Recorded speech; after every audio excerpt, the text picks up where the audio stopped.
Now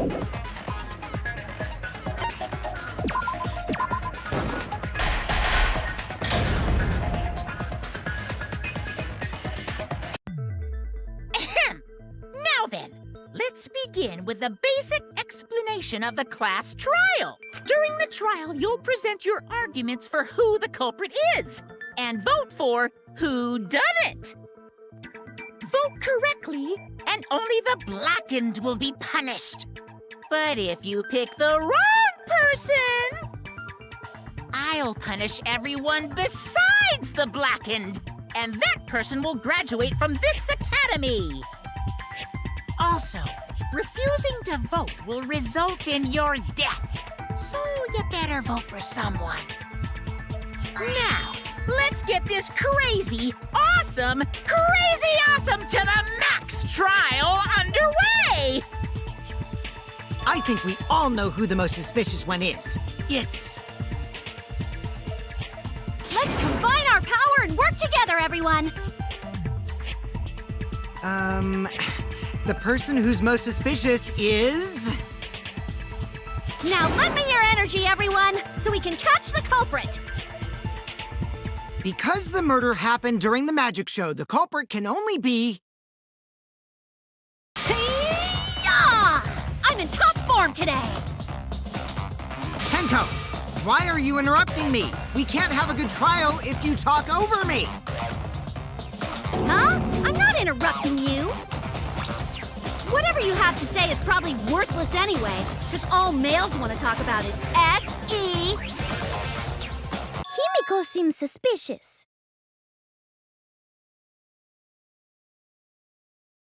Hey! Angie, how can you accuse Himiko? Aren't you her friend? I'm just telling you what Atua is telling me. He is using his divine knowledge to show us the way to survive. You should thank him, lest he pour his holy wrath upon you all. Screw Atua! That guy's got nothing on me! I'll protect Himiko! But it does point to Himiko being the most suspicious. Ryoma died during Himiko's magic show. His body appearing in the water tank leads one to think the escape trick played a part. It's only natural we suspect Himiko. She was the one performing the trick. No, that's wrong. The underwater escape wasn't a trick. It was magic. It's not the part you need to deny. You gotta tell us you're not the culprit. Magic, huh? That's so cool. What a mysterious miracle. Now, did you kill Ryoma, Himiko? Atua will hear your confession. Stop it! There's no way any of that is true! It's true, though. Himiko used the underwater escape trick to kill Ryoma. But I still don't have a clue how Himiko did the trick. There's no trick. That really was magic. You know, maybe it really was magic. Oh, stop it. If you don't reveal your trick now, then we'll vote you as the culprit. Stop picking on Himiko! A cute, tiny flower like her couldn't kill anyone. I get that you want to defend her, but that might be a bit much.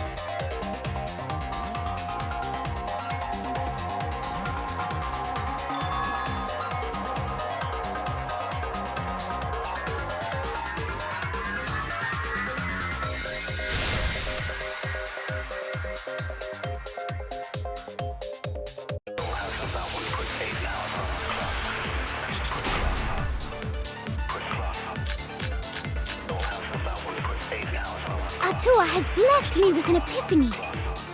The culprit used the underwater escape trick to pull off a sneaky switcheroo with Ryoma. After that, the time ran out. The tank above Ryoma opened and piranhas came pouring out. And he was eaten alive! Damn it! Atua has blessed me with an epiphany.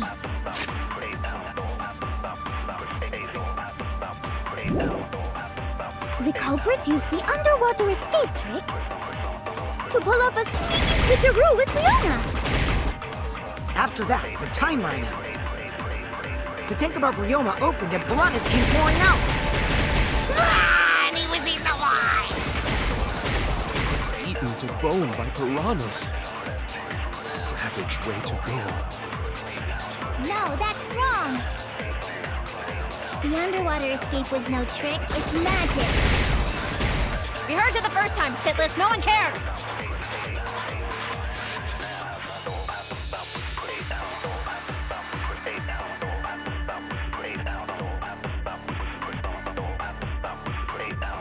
Atua has blessed me with an epiphany.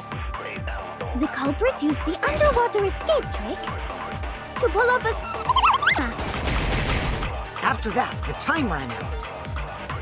The tank above Ryoma opened and piranhas came pouring out. And he was eaten alive! That's wrong!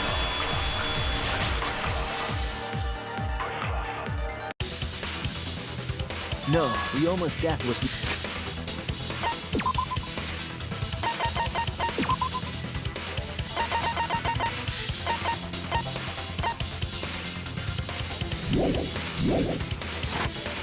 not caused by the piranhas. The Monokuma file indicates the cause of death is drowning. So it wasn't the piranhas then. He was drowned. Ooh, I see. I haven't checked the Monokuma file yet, so that's news to me. You lying little brat! Telling lies is what turns you into a degenerate male. So what? Ryoma drowned, Himiko changed places with him, and then the piranhas ate him, right? No, Himiko only had 60 seconds to escape from the tank. Even if they changed places at the start of the show, that's insufficient time to drown someone. If that is the case, then when did he drown?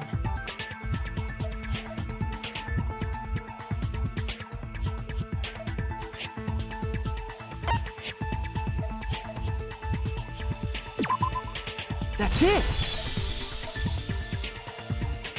Ryoma was already drowned before the show started. Agreed. Before being eaten by the piranhas, he made no attempt to escape the water. To be precise, he made no movements whatsoever. Yes, by that point, he had already joined the ranks of the dead. Could that mean his body was hidden until the culprit made it appear in the tank? Hidden? Where? The culprit would have had to hide the body near the tank and then show it during the act. Easier said than done. Was there a place on stage where the culprit could have hid the body? Oh, wait! Himiko should know since she performed the underwater escape trick. Himiko, why won't you just explain it to us? 'Cause it's magic. I know. Maybe it really was magic. Shut up. Himiko is committed to her act, but those who deal in dreams are oft liars. Why is everyone still picking on Himiko? You're all worse than a drunk dad's ramblings. We should let him vent. After all, it's tough being the man of the house. And we gotta figure out how the trick works to find where the body was hidden. But Himiko does not wish to tell us how she performed her act. Then let's work together to reveal the secret behind Himiko's trick! So, not real magic? No, it was real magic. Magic. Magic. Magic! Oh no! It's Himiko's curse! Her curses are implementation's usually more, complicated than that?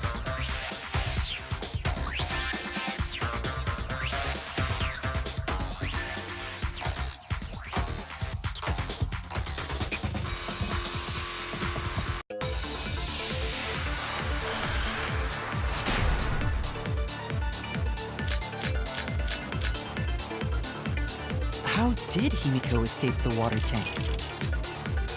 Maybe she just climbed out and no one noticed. Nah, she definitely would have been caught. Perhaps the mechanism was set up on the stage. The curtain covering the tank was certainly suspicious. What about that square pane of glass we found in the tank? Maybe the tank had a secret hatch. It must be real magic! Yeah! Real escape magic! Maybe there were two Himikos. And one of them was Tsumugi in disguise. Hey, my costumes aren't disguises.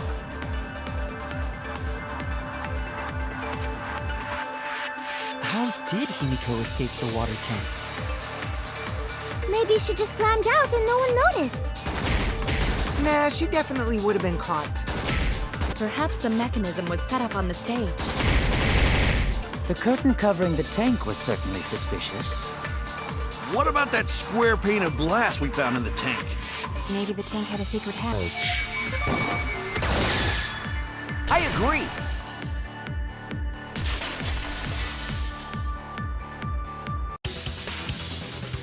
Maki is correct.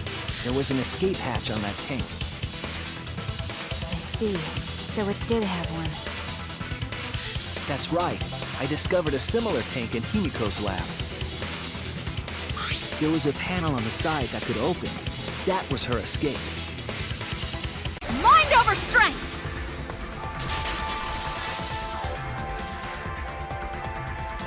No! Your logic is all wrong, Shuichi. What do you mean? And you don't even know why you're wrong either. Typical degenerate male. I'll smash in your face with my fists of hot burning steel!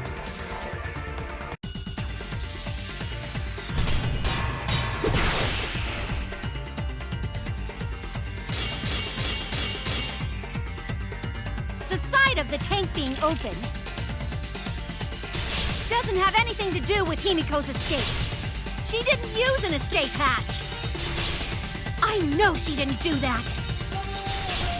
And now, I'm gonna punch you!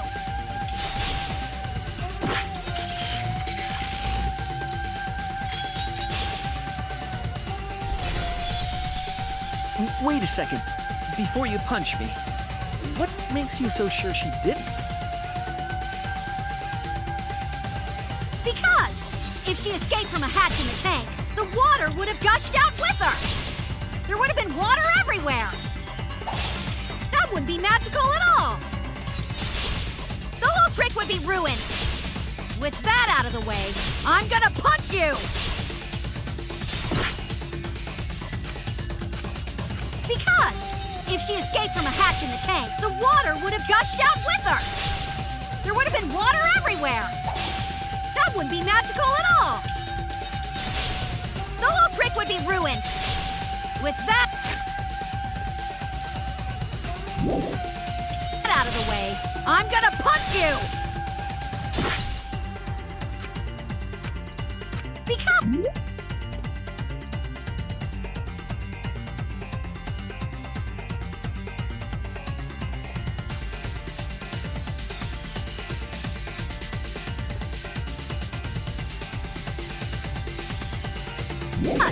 If she escaped from a hatch in the water would have gushed out with her. There would have been water everywhere. I'll cut through your words!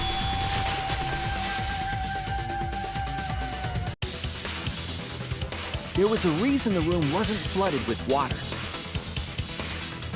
The staircase that was attached to the water tank. Try to remember how the staircase was positioned. It was aligned perfectly with the tank's escape hatch. Meaning, the water tank was connected to the inside of the staircase. Inside staircase?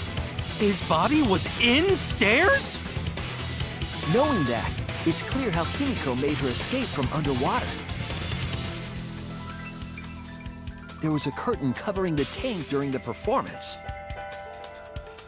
allowing Himiko to enter the staircase from the hatch undetected. Any water that spilled out would have simply funneled into the staircase. So how do you get out from the staircase?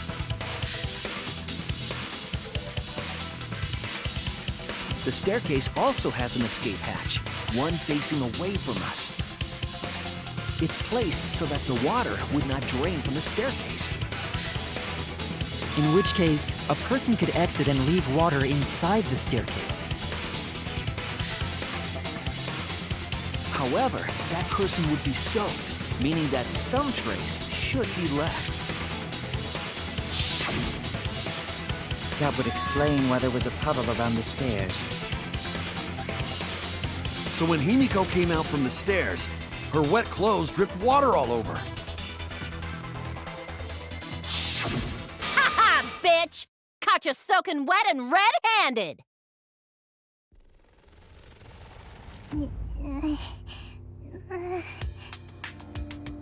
Judging from Himiko's reaction, you hit it right on the bullseye.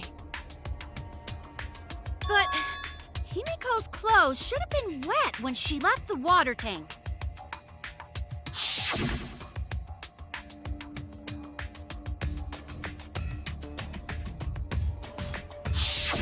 Her clothes were definitely not wet. Of course. That's because my underwater escape wasn't a trick. It was magic.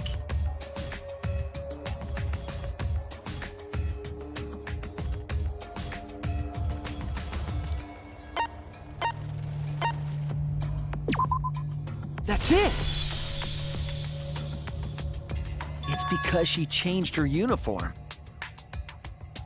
The dormitory is stocked with uniforms. Did you hide one behind the stage in advance? I remember seeing Himiko go to the gym this morning, carrying a uniform and a towel.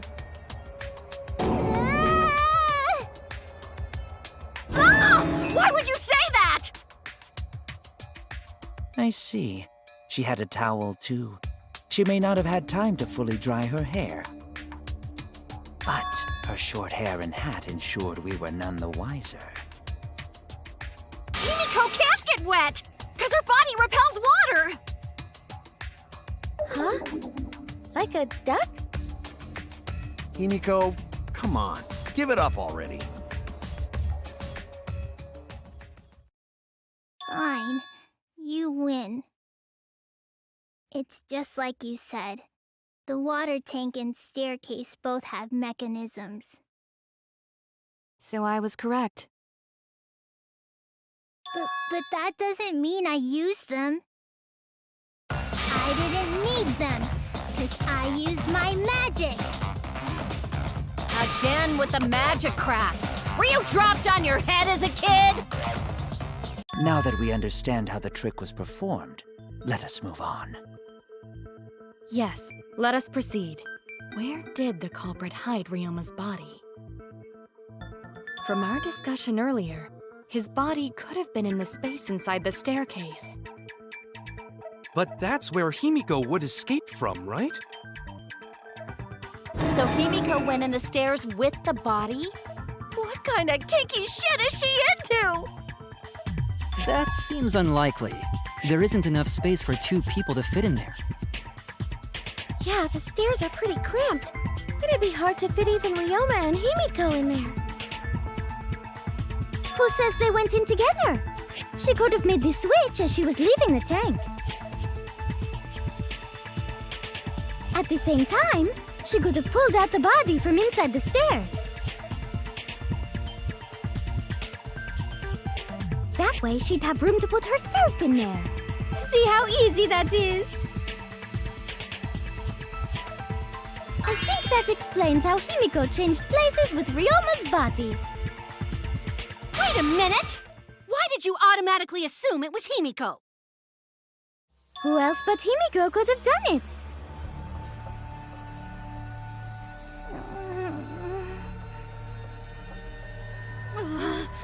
Angie, you spent more time with Himiko than any of us, so why are you accusing her? You may think you're protecting Himiko, but what if she really is the culprit? We'll all die, and it will be all your fault. Atua will lose precious devotees. Are you okay with that, Tenko? I'm totally fine with that.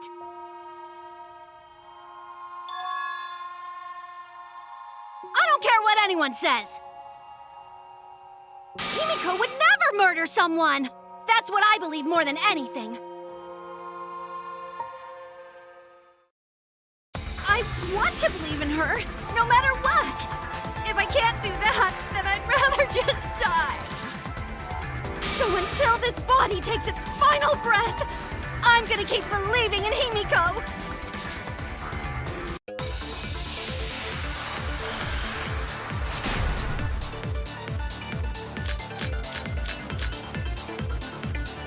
The only one...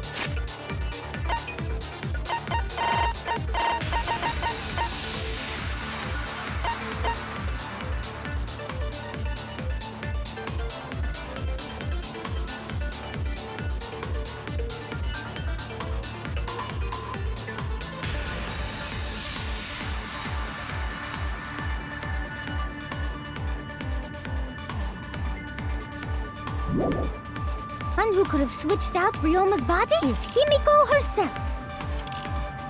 When Himiko was escaping the tank, she dragged out the body hidden in the stairs and simply switched places with it. Are you telling me you saw that happen? No one could have seen that. It would have occurred in the middle of the show, when the tank was covered with a curtain. So basically, no one saw anything. I didn't do it, I swear. Ryoma's corpse wasn't in the staircase. Quit lying, you donkey-lipped con artist! She's not lying! She's not a con artist, and she doesn't have donkey lips!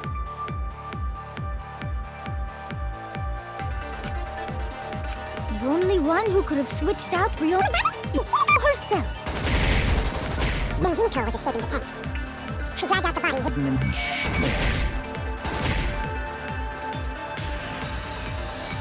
simply Switched places with it. Are you telling me you saw that Happen? Could have seen that. It would have occurred in the middle of the show? when the tank was covered with a curtain. Basically, no one saw That's wrong!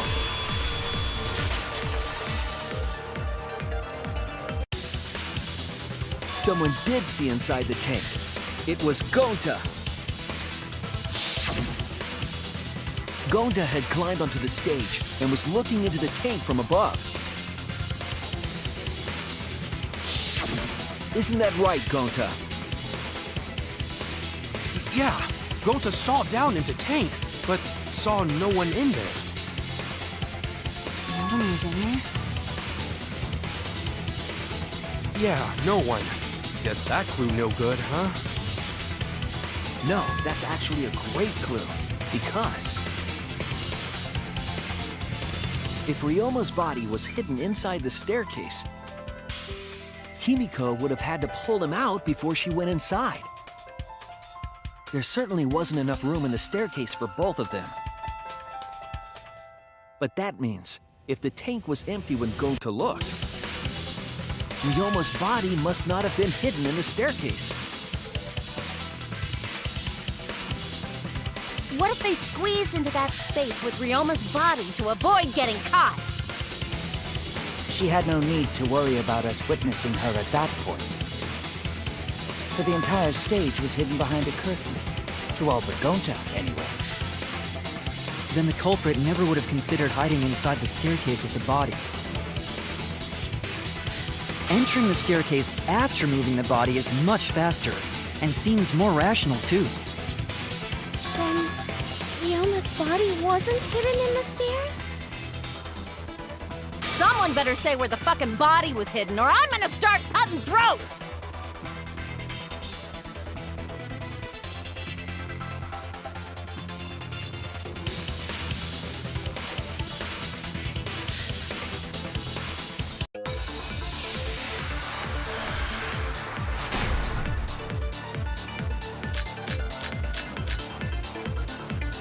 Where were you hiding Ryoma's body? It wasn't really in the stairs, was it? After all, there was only enough space for Himiko. Well, how about behind the curtain? If there was a way to enter the tank from there, then it would be plausible. Or maybe the body was in the tank all along, but we just couldn't see it. Impossible. You'd need top-notch visual effects to pull that off. And what of the tank containing the piranhas? No way! If you put a body in there, the piranhas would have eaten it way before we saw it. But if the body and piranhas were separated, then it wouldn't have been devoured, correct?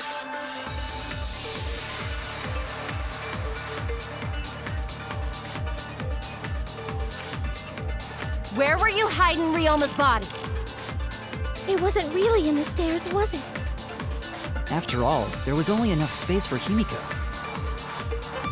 Well, how about behind the curtain? If there was a way to enter the tank from there, Then it would be plausible. Or maybe the body was in the tank all along, but we just couldn't see it. Impossible. You need top-notch visual effects to pull that off. And what of the tank containing The piranhas. No way! If you put a body in there, the piranhas would have eaten it way before we saw it. But if the body and piranhas were separated, I agree.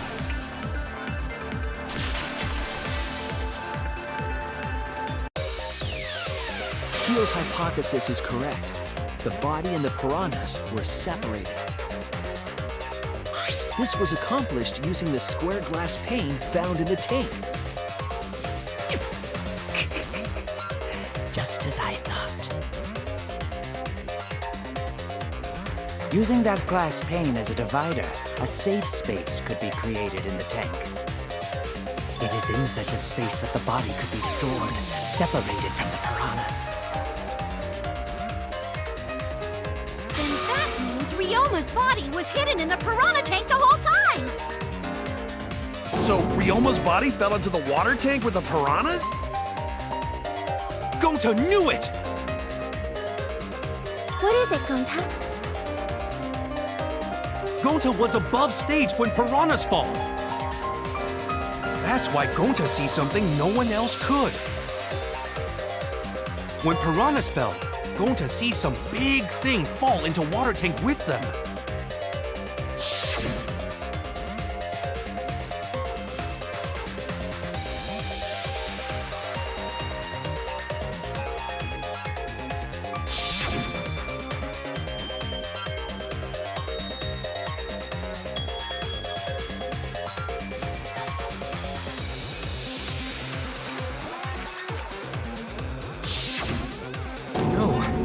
Now that Gonta think about it, Gonta maybe see Ryoma's body. When the piranhas dropped from the tank, I thought I saw something bigger drop as well. The water tank on the bottom is made completely out of glass, correct? You can see what is happening through the glass. Can you really hide a body in the tank? Even in murky water, a dead body would still be visible in a glass tank. Unless a certain something was used to obscure the body. A certain something?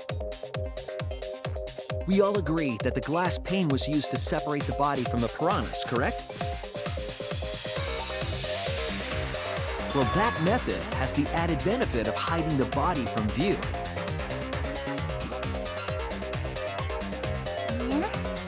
How could you hide a body like that?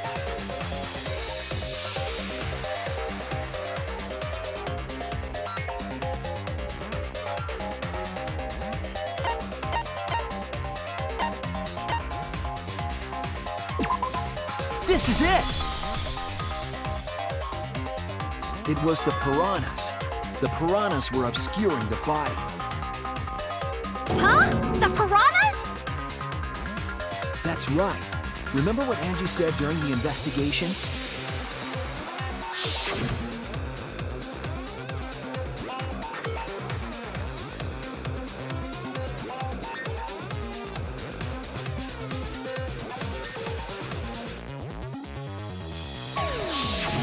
They increased that significantly? I didn't know piranhas fuck like rabbits. It seemed that way, but it wasn't that the actual number of piranhas increased. The glass pane divided the tank nearly in half, right? The piranhas got crowded together, making it look like there were more of them. The more densely the piranhas are packed, the harder it is to see past them. Because of that, it was difficult to see the body hidden in the tank. That glass pane was the lid from the piranha tank. It was really easy to detach that lid, so it's no wonder they used it as a divider. Gee, thanks for telling us that useless detail. What the heck are you saying? That detail was super useful!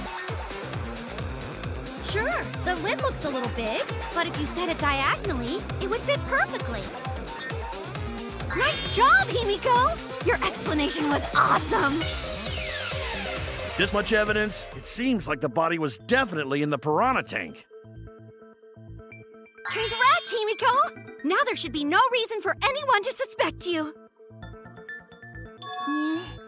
Really?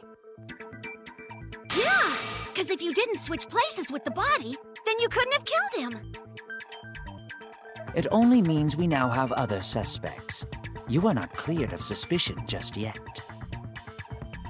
Okay, but still, that's way better! That's wonderful news, Himiko! Atua is happy for you. Apologize, Angie! You and your Atua better tell Himiko you're sorry right now! Atua is sleeping. He went to bed angry because you all doubted him. What a petty-ass god! No, it's okay. We shouldn't be mad at Angie.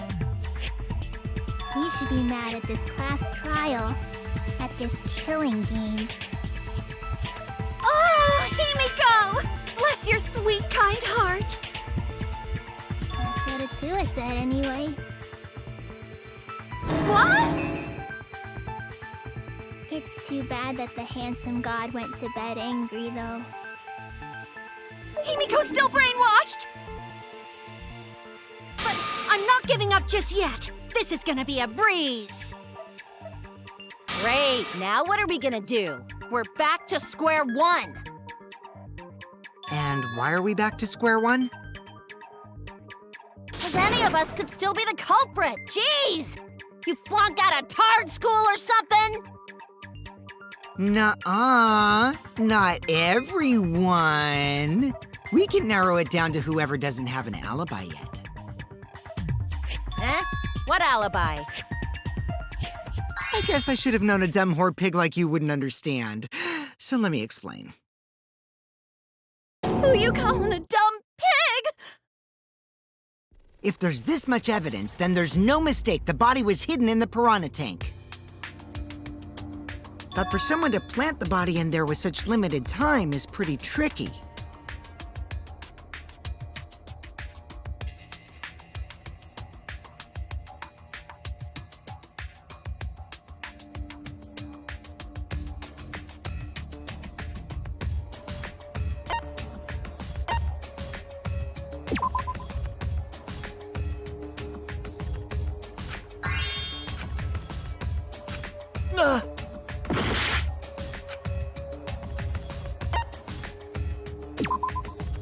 That's it!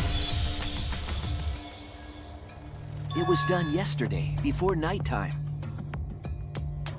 Ding, ding, ding! The ultimate detective gets it right again! Wait, how do you know it was before nighttime yesterday? Stop Stop asking me dumbass questions. It could have been solved with the process of elimination. Jeez. Fine. I'll explain it to the itty-bitty pea-brained bitchlet. The bitchlet! First, the gym was closed during nighttime, so no one could have entered. If you try to enter the gym at night, it'll go off.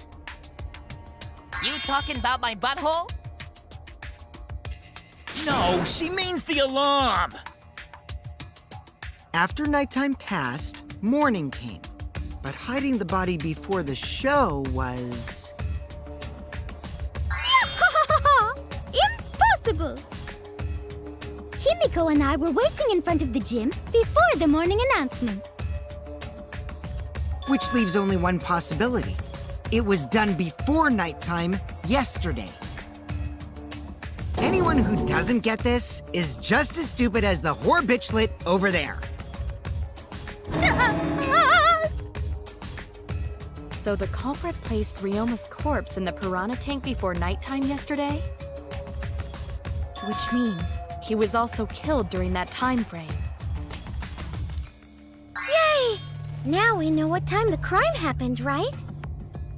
I still don't really get it, though. Can we narrow down the time of death a bit more?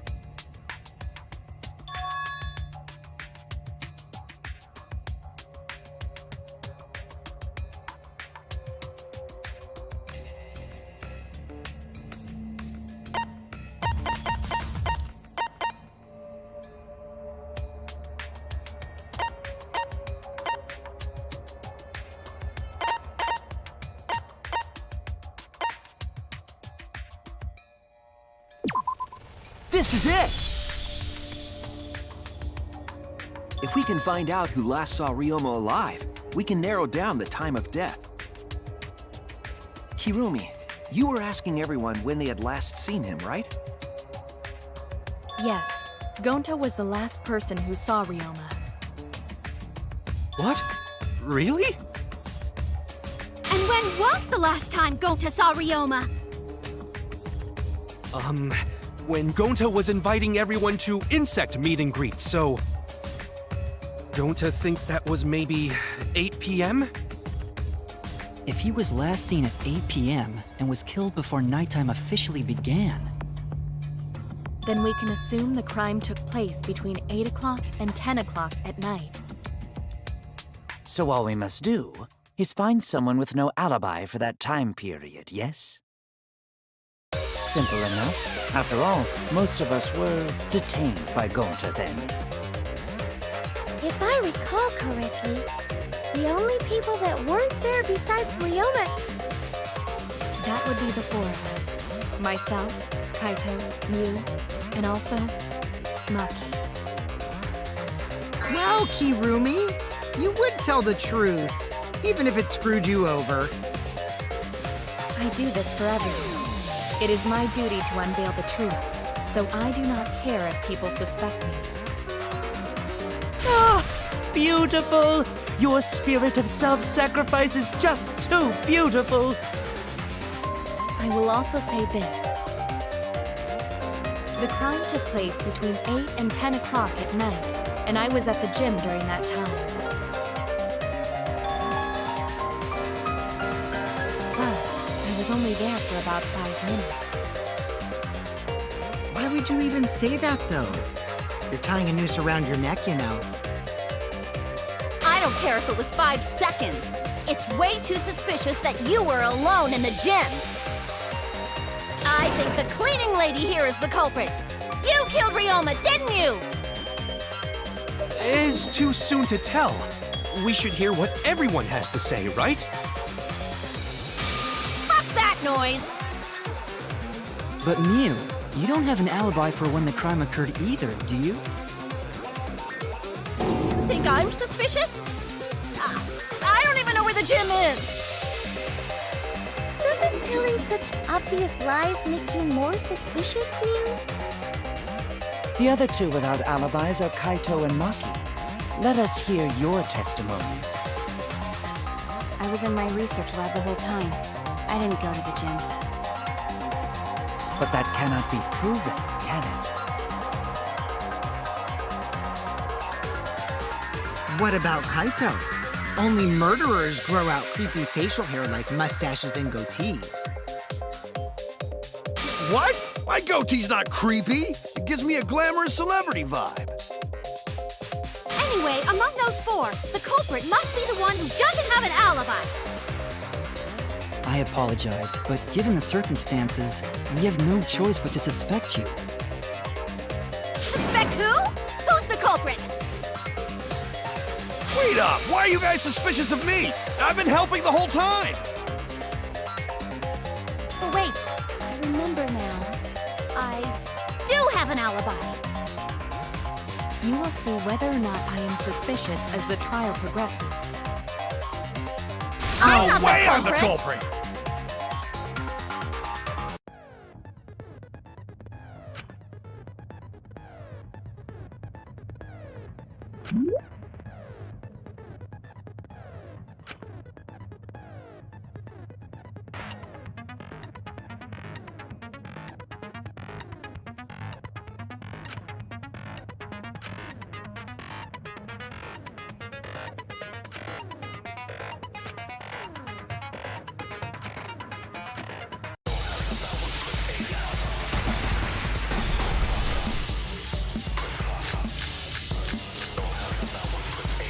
I have an I was alibi. running away from Gonta! What is your alibi? Tried hiding in the classroom.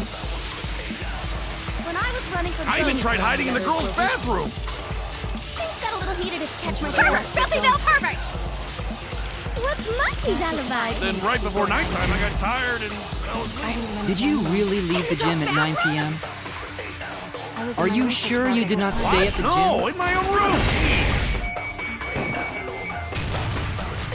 I heard it!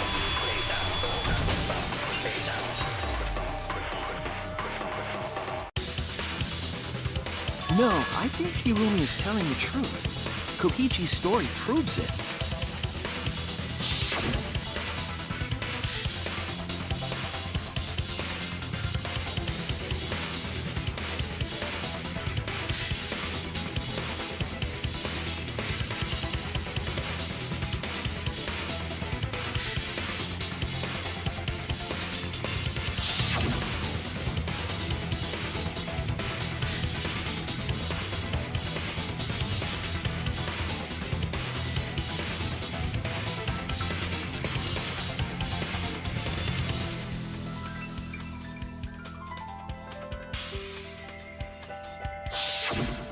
Kokichi met Hirumi at 9 p.m., and they were together until nighttime.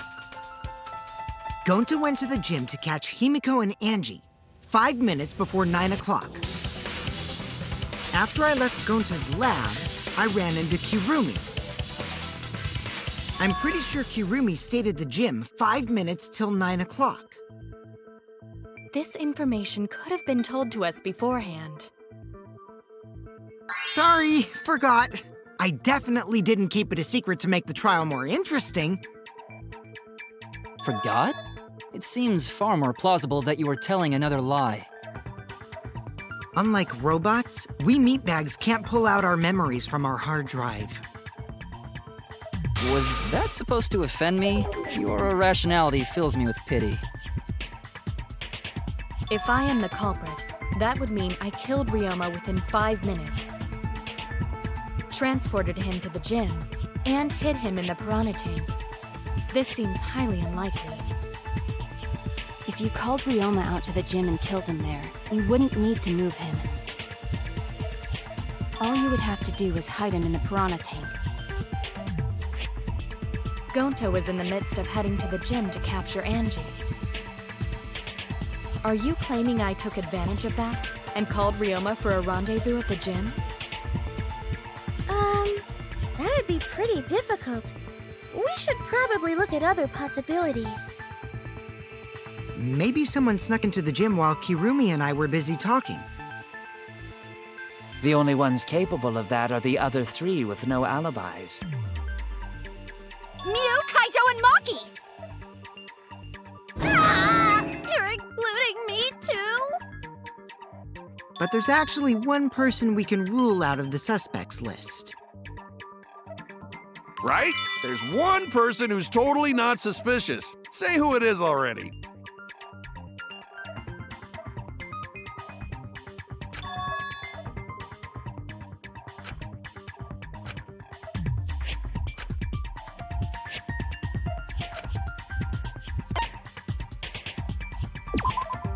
That's it! Kokichi, you're talking about Mew, right? What? You?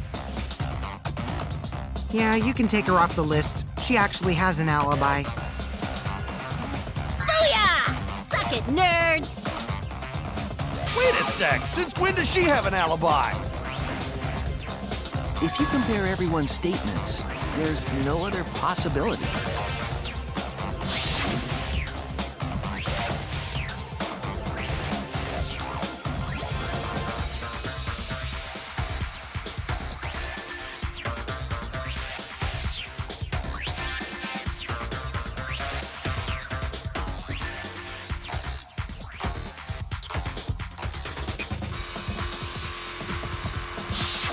A girl walking around half naked. Who else could it be but the horny exhibitionist Mew? We can't just jump to conclusions like that. He just saw a shadow, right? That could have been anyone walking around in women's underwear, even me. That'd be a whole different issue. No, it's Mew, without a doubt. You and Gonta's statements prove it.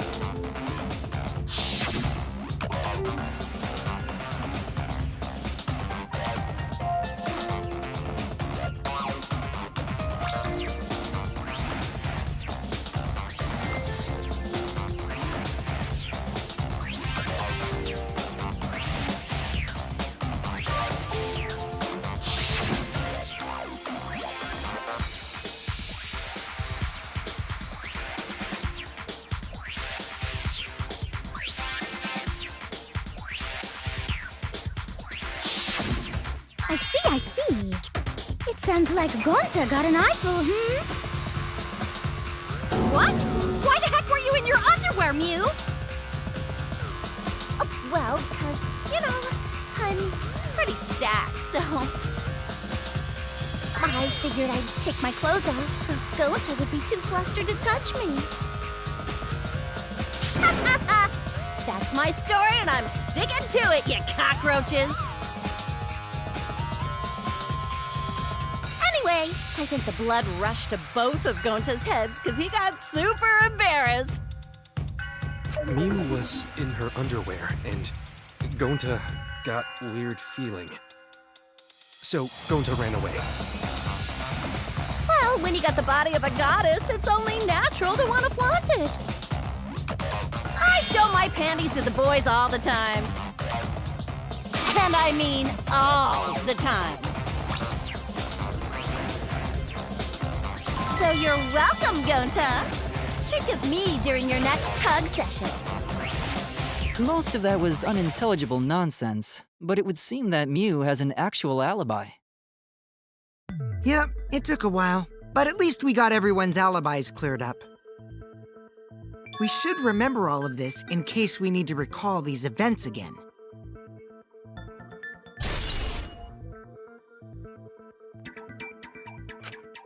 That leaves Kaito and Maki as the only ones with no alibis. Then one of them must be the culprit. But which one, I wonder? Eeny, meeny, miny, mo. Catch the culprit by it. Hold up! Don't decide just yet!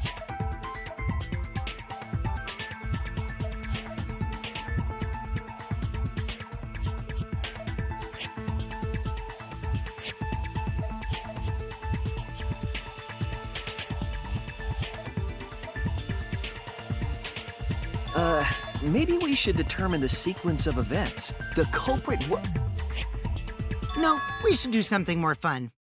And I have the perfect idea.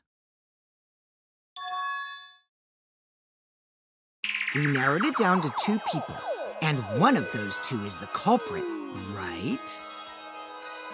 Since we don't have to randomly accuse each other, finding the truth just got much easier. So let's find the truth with a more effective method. And what is this effective method?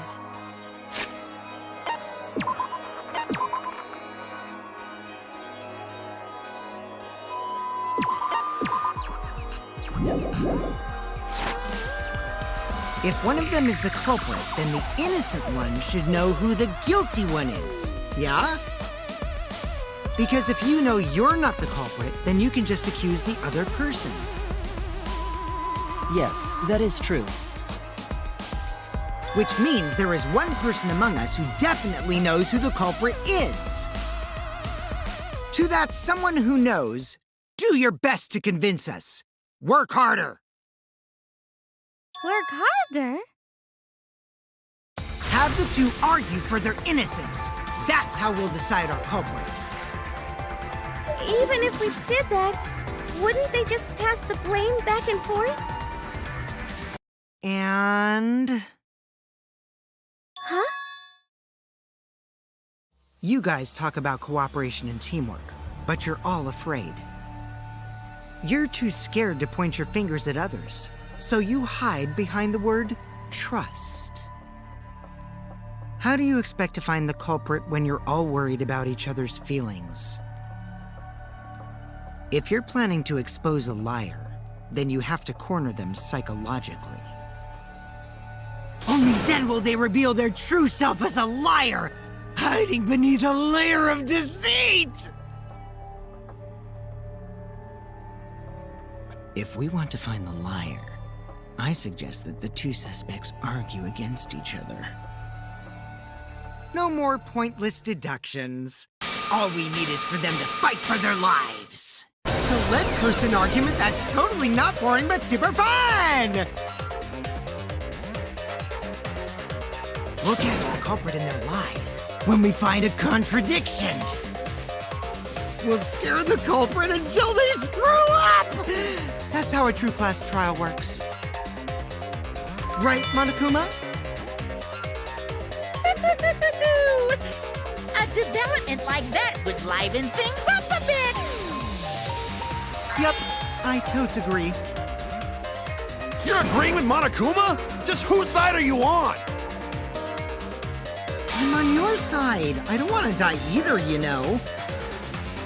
That's why we need to take this seriously. A hot debate to smoke out the lie. And how do you expect us to start this? If you guys need some help getting started, I can give out the first topic. Our first topic is this! Ta-da! The Cubs pad. Not just any Cubs pad, but the one given to our latest victim, Ryoma. When we started investigating, I went straight to his room to borrow it. So, it wasn't the culprit who took the video from his room. It was you.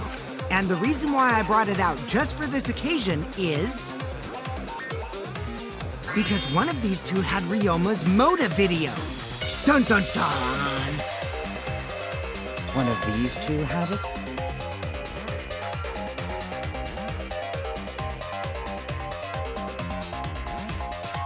And for us to figure that out, we need to know who this motive video belongs to. Take a guess, everyone! Whose motive video did Ryoma have?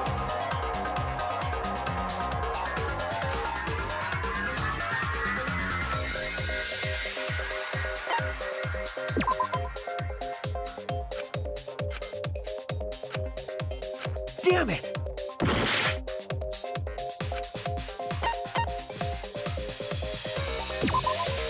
That's it! It was Maki's motive video, right? Oh, how did you ever guess? Ooh, I know! It's because the motive video that you have belongs to Kaito. process of elimination wins again. The obvious answer was Maki, right? Is that true, Shuichi? Yes, you're right. And what about that? Just because Ryoma had my motive video, that doesn't make me the culprit. Finally, you said something! This is how a debate should be. I only brought up the motive video to make you talk. Excuse me? Okay, now that we got the party rolling, let's get you and Kaito ready to argue. Remember, if you're not the culprit, then that means the other one is. Got that? Let's start this extreme death debate. Tear up the other's lies, rip each other apart. Wait just a minute. What are you trying to... Quit screwing around! We don't need to debate who's a culprit! I'm not the culprit! That's for sure. Which means... Kaito, wait! Maybe Kokichi is wrong. Maybe he... But Maki isn't a culprit either! Huh? What?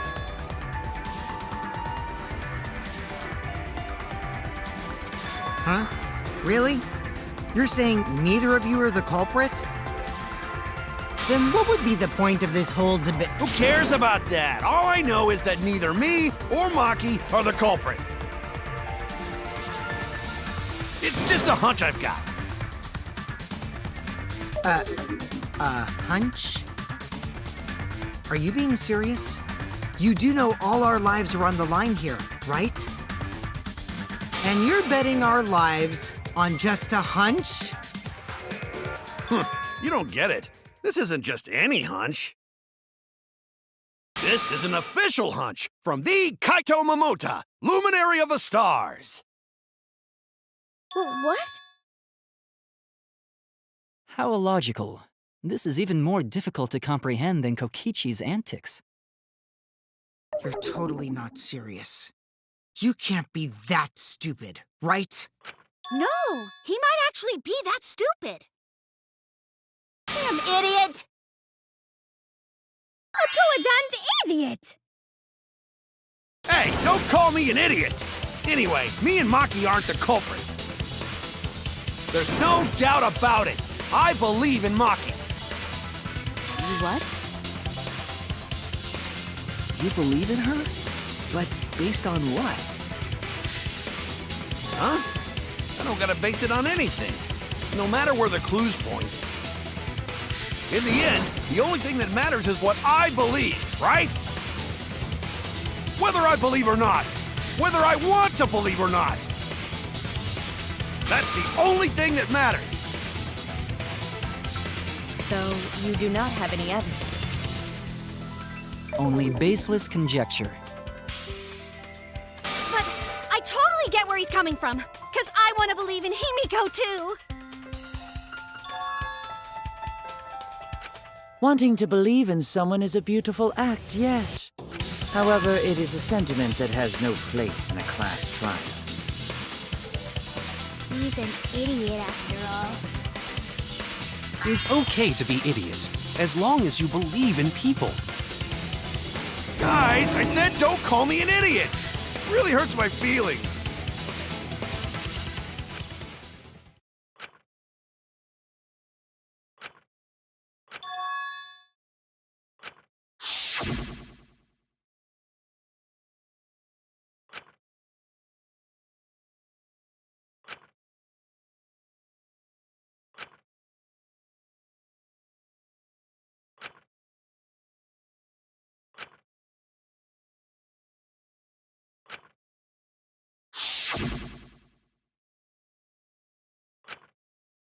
I'll believe in Maki as well. What? That's our Kaito, right? Making us think with our hearts. You too? How could the ultimate detective believe in someone without proof? But there's no proof linking Maki or Kaito to this crime either. I believe in innocent until proven guilty. For now, they are innocent. Right on, Shuichi. I knew I picked a good sidekick. And by the way, I might be the ultimate detective, but I'm in training. I told you that, didn't I? I'm just an apprentice, not a real detective. How do you plan to get closer to the truth without suspecting either of them? Unless you have evidence to the contrary, these two will remain suspects. So I just have to turn it around, right? Huh? It's not like I owe that idiot a favor or anything just because he defended me. But that hopeless idiot may have encouraged me a bit. Seriously, enough's enough! Stop calling me an idiot! What are you trying to say, Maki? I didn't want to say anything, but I can't stay silent forever. So I'll tell you. Oh, tell us what? I met up with Ryoma during nighttime yesterday. With Ryoma? At nighttime? So Ryoma was still alive at nighttime? I thought the crime took place between 8 and 10 o'clock at night. That's wrong, because I met up with Ryoma during nighttime. If that's true, then we have no basis for suspecting only Kaito and Maki. That's right. Everyone suspected them, because they no have alibis for those times. That means me and Maki aren't suspects anymore. Quit fucking around! You think I'm dumb enough to swallow that line of crap? Yes, this seems too convenient. But why did Maki wait until now to mention that? It's totally obvious! Maki's so desperate that she has to lie!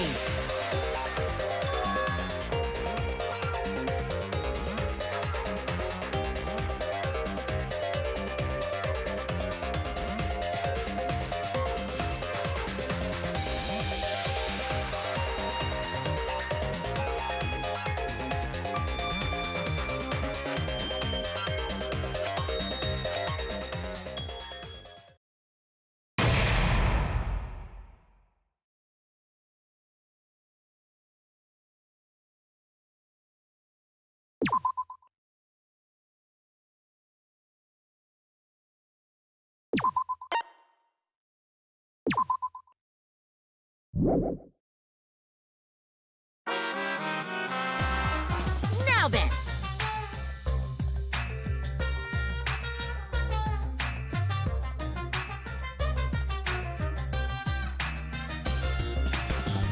The hell you saying? Uh-oh.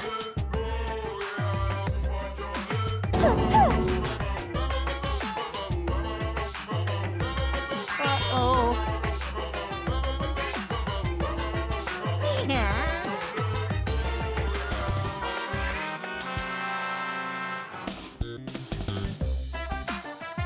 Now then. The hell you saying?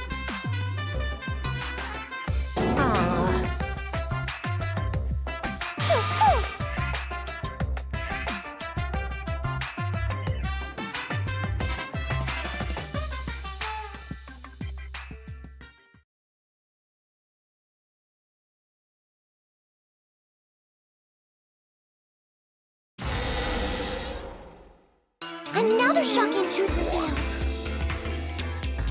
Back to square one. Square one? If Square won, they wouldn't have got eaten by the competition. After that terrible movie, they had no other choice. Wow! What does that mean? It means he doesn't want to get involved in another pointless argument, like this one.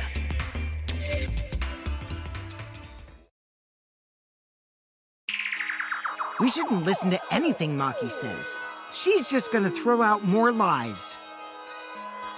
But if we don't ask her for more details, how will we know for sure? I told you already, we don't need to. I hate liars. Liar, liar, pants on fire. More one to talk. Maki, just ignore that lying little degenerate. We'll listen to what you have to say. It must have been a little after midnight last night. He visited me at my research lab. He wanted me to show him the motive video that I received. Motive video? If Ryoma came to ask about that, does that mean you had his motive video? As I recall, Ryoma had Maki's motive video, correct? Does this mean you and Ryoma received one another's motive video? Maybe. I actually didn't check the one I got, so I wouldn't know. Maki admitted earlier that she hadn't checked her Cubs pad. Then why did Ryoma think that Maki had his motive video? If he went around asking at random, he might have asked some people besides Maki. He never asked me. He probably never asked you guys either, right? Then, who was it that told Ryoma about his Cubs pad?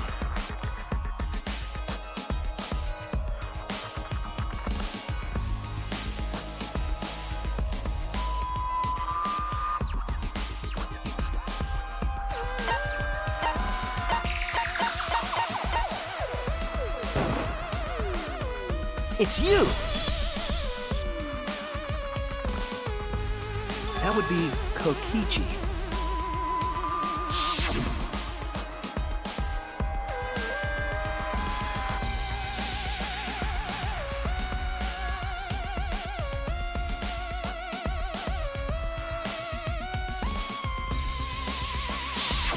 So, you saw the motive videos. Did you tell Ryoma that Maki had his? When males get this quiet, they're either caught in a lie or thinking dirty thoughts. What happened then, Maki? After Ryoma asked you for his motive video? I told Ryoma just to take it from my room. I keep my room unlocked. Wow, Maki, that's super careless. Aren't you scared someone might kill you in your sleep? And then what happened? I don't know what happened after that. I'm not even sure if he saw his motive video. When he asked me, he said that he would show me my motive video in return. But I wasn't interested, so I declined. And that's pretty much it. So you don't even know if Ryoma saw his motive video? What a bunch of crap. If Maki met with Ryoma at nighttime, that proves he was still alive then. Which means, even though we don't have alibis from 8 to 10, Maki and me aren't suspects. If that story is true. It's true. Then why did you wait until now to bring that up? I didn't say anything until now because I wasn't in the mood to be suspected. Suspected? What for? Kirumi said it earlier. It seems that Ryoma and I had each other's motive videos. That's pretty fishy, right? So I didn't want to mention it to avoid suspicion. You didn't say anything because you weren't in the mood?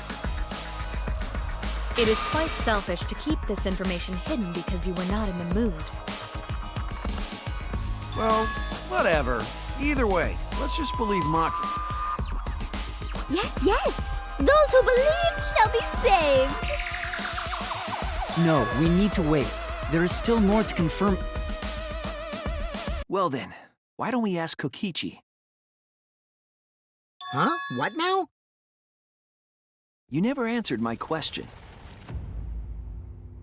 Were you the one who told Ryoma that Maki had his motive video? Is that really important? Yes, it is important. Because if Kokichi told Ryoma, it becomes more likely that Ryoma visited Maki during nighttime. I see. Kokichi's response may help corroborate Maki's testimony. Now you understand why I don't want your charade. I want the truth. Well, Kokichi, did you tell Ryoma? You said it earlier. I don't want to die, right? If you really don't want to die, then you better tell us the truth. Here comes the dramatic turnabout. Now I'm the one pressured by Maki. Okay, it's true. I told Ryoma. Just as I thought. But that's not a bad thing, right? He wanted to know, so I told him. Have you seen everyone's motive video? No, not yet. I was gonna wait until we hosted like a movie screening party. I just checked who had whose so I could give them back to everyone after. I see. Anyway, if Kokichi told Ryoma that, then he must have gone to see Maki. That means Maki's telling the truth. Ryoma was alive during nighttime. No, we cannot be too sure about that yet. Even if Ryoma and Maki did meet, it does not mean it was during nighttime yesterday. So you still suspect me? I am saying it could still be a possibility. If there is still a small chance of you being the culprit, then I cannot trust you entirely. Because everyone's lives are at stake. Then which is it? A lie or not lie? She's not lying. Can't you tell just by looking at her? If it was that easy, we'd be done by now. No, this is a world of lies and betrayal. Himiko! It breaks my heart to hear you say depressing things! I find Maki's testimony suspicious. It's far too convenient for her. This is difficult to determine. Maki is lying.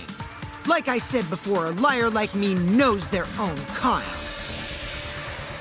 I'm not lying. I did meet up with Ryoma during nighttime. I'm telling the truth.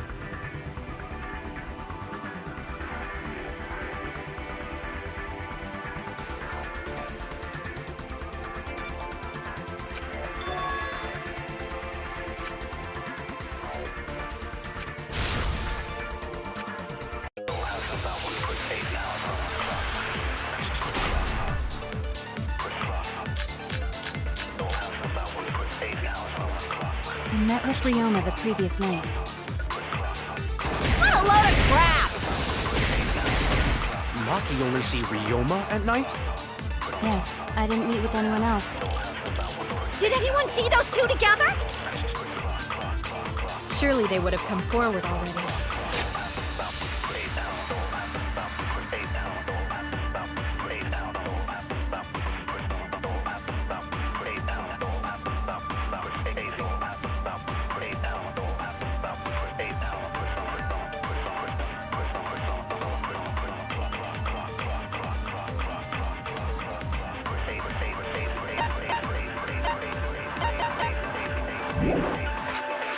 If no one can prove that this meeting took place, then there is no reason to believe your testimony, I'm afraid. As expected, Maki is lying to us. If you can't prove your claim, then...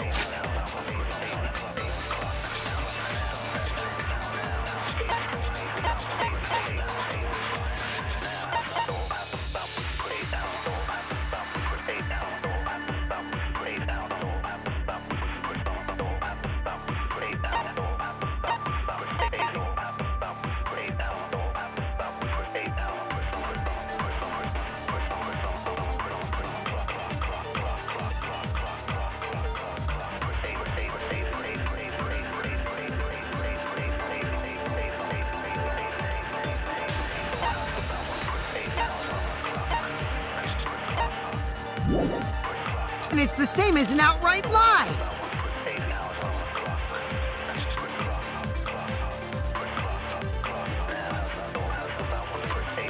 I'm I met with Ryoma the previous night.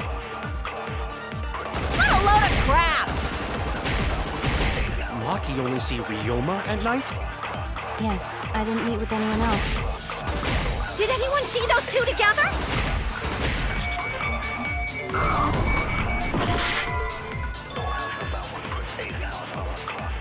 I was wrong!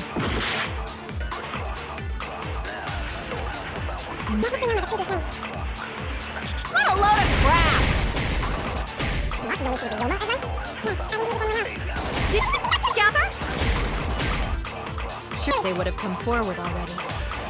If no one can prove that took place, then there is no reason to believe your testimony, I'm afraid. As expected, Maki is lying to us. If you can't prove your claim, then it's the same as an outright lie!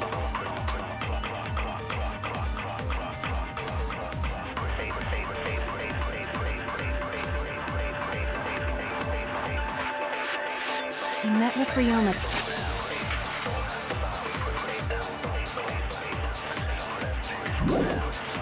The previous night. What a load of crap! Maki only see Ryoma at night? Yes, I didn't. Did anyone see those two together?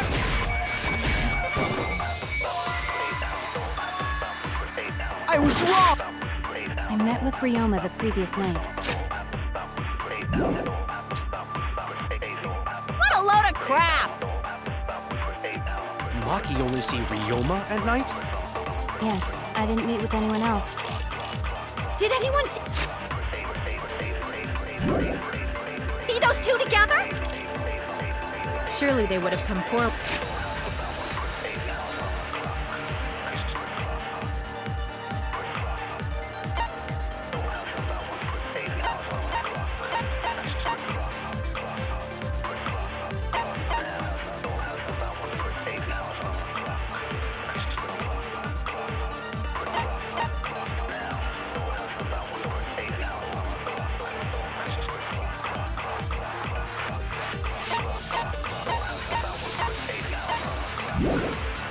Already. If no one can prove that this meeting took place, then there is no reason to believe your testimony, I'm afraid. As expected, Maki is lying to us. If you can't prove your claim, then it's the same as an outright lie!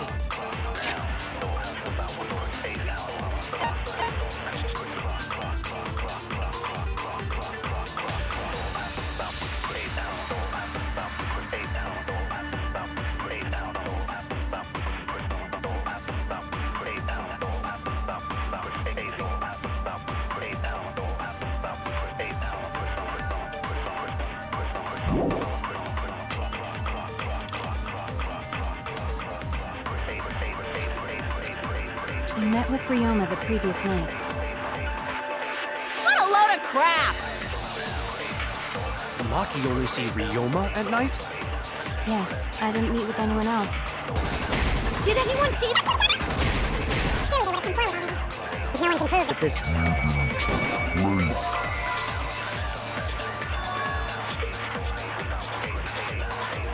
Oh no! I met with Ryoma the previous night. What a load of crap! Maki only see Ryoma at night? Yes, I didn't meet with anyone else.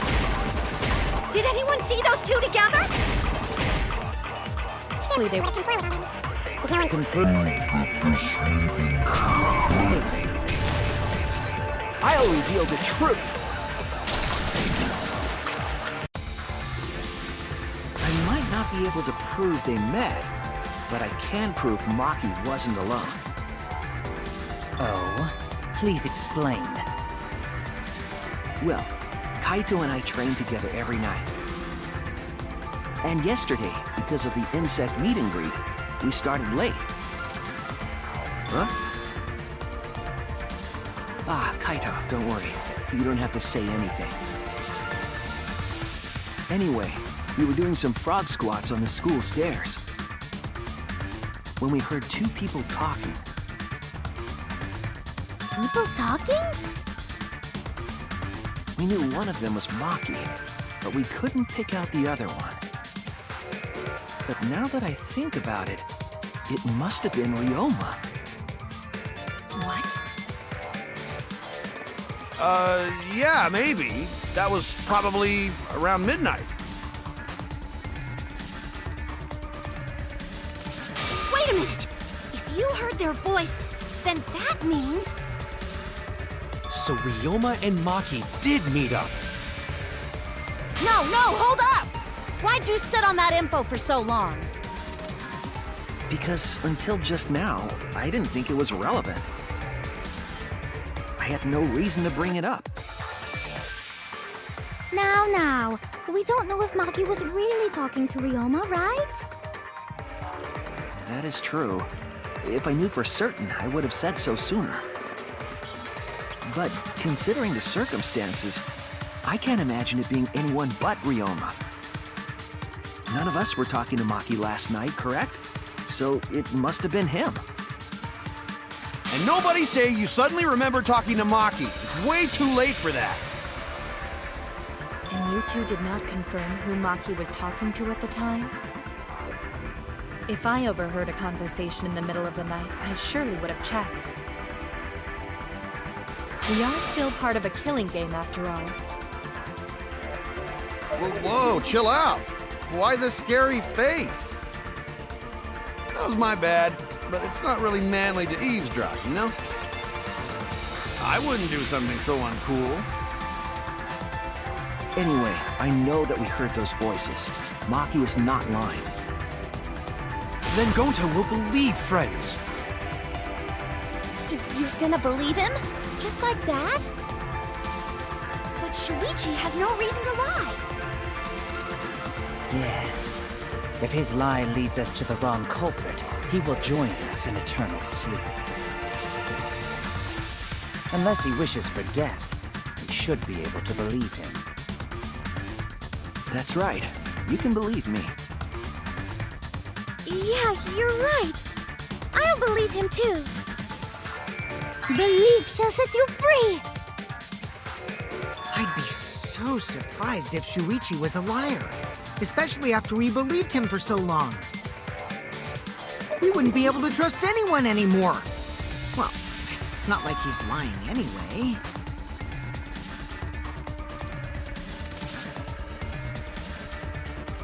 All right, that proves it then.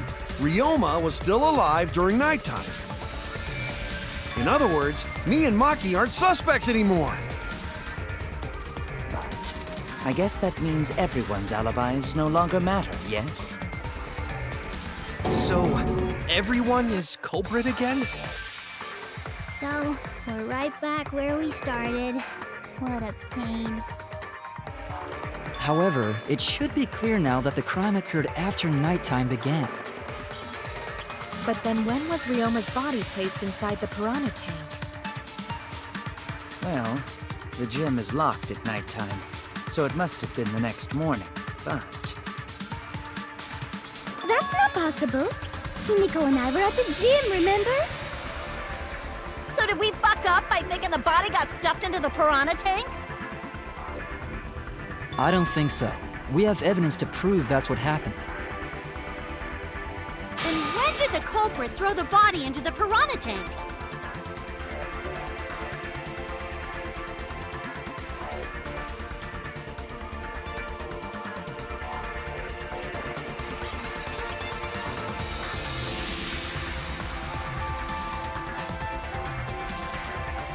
The only time they could have done it was during nighttime, huh?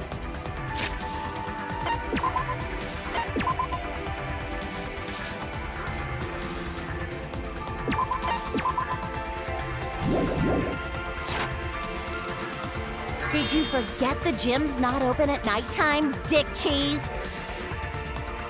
Dick cheese?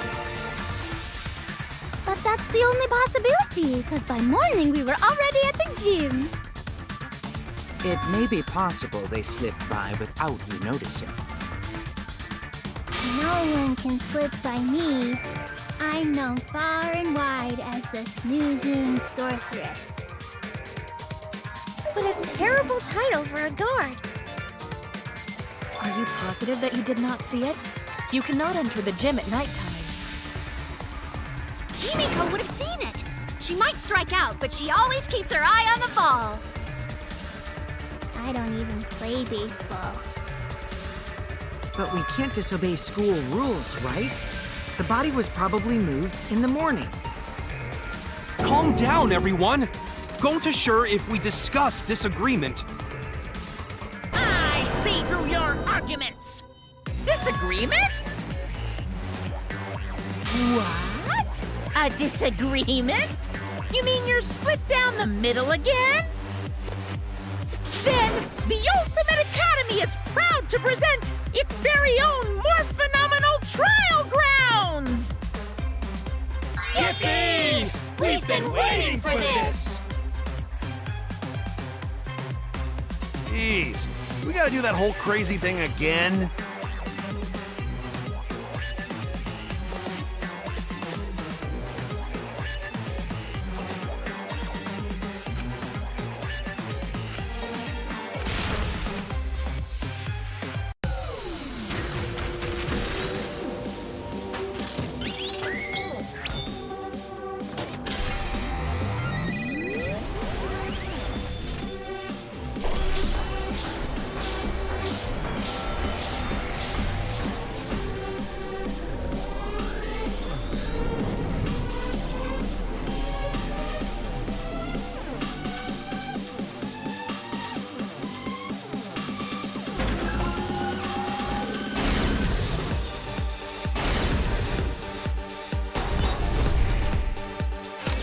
Did the culprit move the body just before the morning announcement?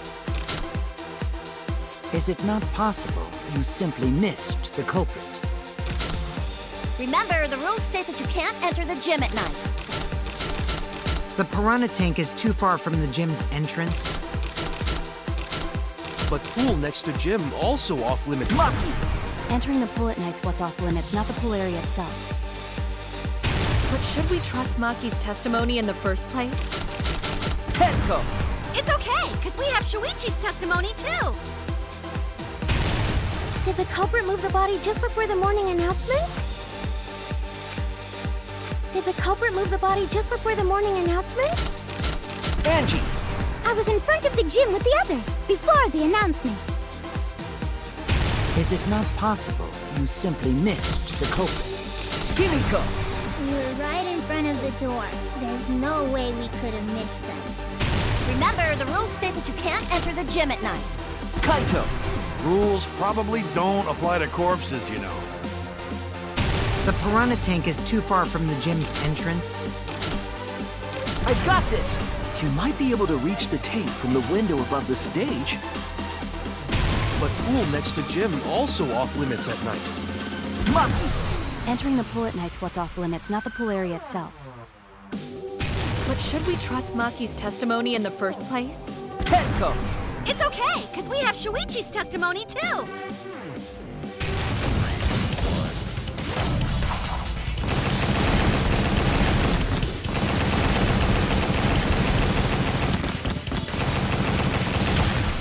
This is our answer!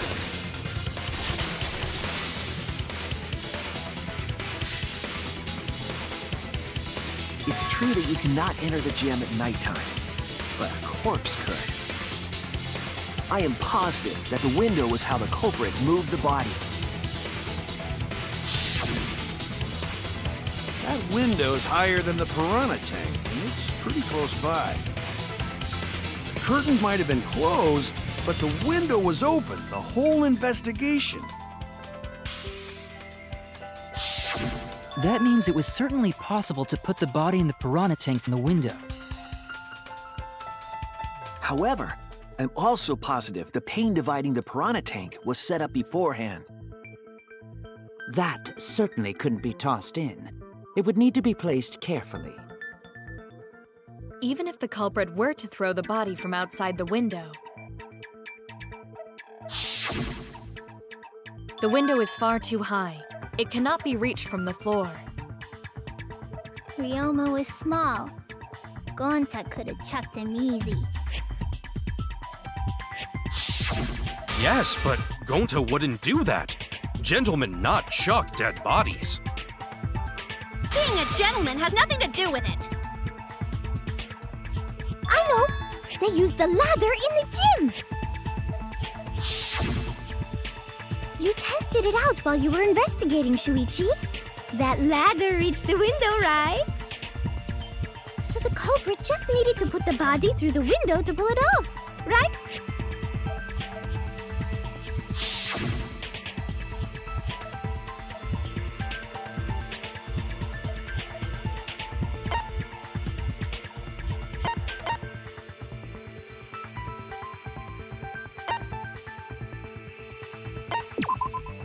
That's it!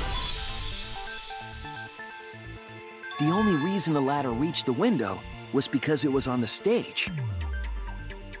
If you used the ladder on the pool side, it would not quite make it.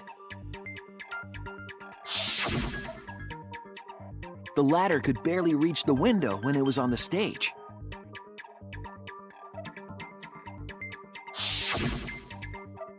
And there is nothing on the pool side of the gym as tall as the stage. Finally, the ladder was found in the gym, correct? If the culprit used the ladder on the pool side, we wouldn't have found it in the gym. And they couldn't have thrown the ladder back through the window because it's too heavy.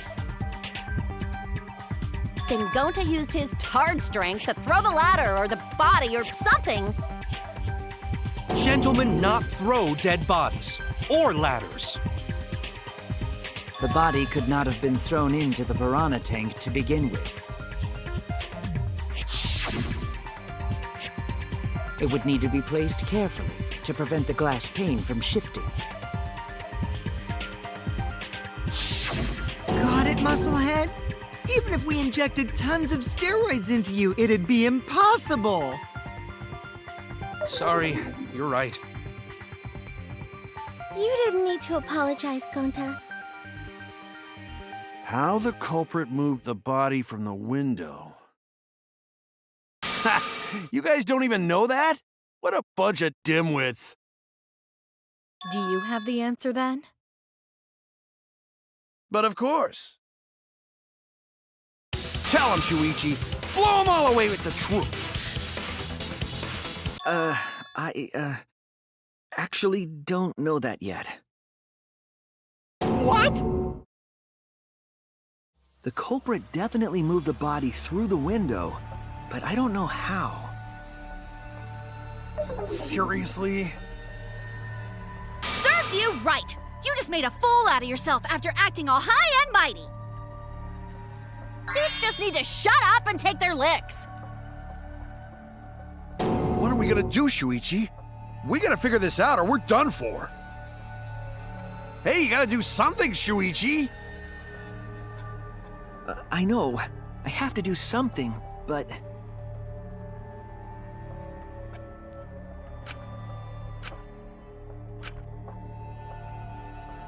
I don't think it really matters how the body got into the piranha tank.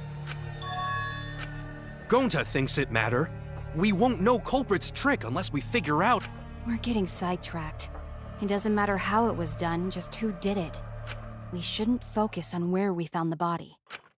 Instead, we need to focus on where he was killed. Where he was killed? Wouldn't it be more efficient if we focused on the murder scene instead? Yes, that's it. We were so caught up in where the body was found, when we should have been thinking about where the murder occurred. The murder scene would definitely have more clues about the culprit. Why didn't anyone realize this yet? That's strange. Perhaps the culprit steered the conversation away from that topic. Then, culprit is someone in this room!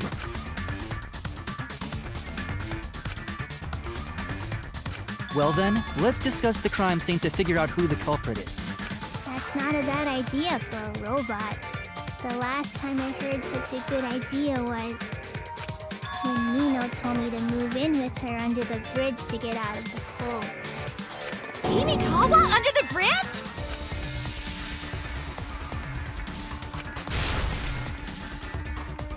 Thank you, Maki. That was a helpful insight.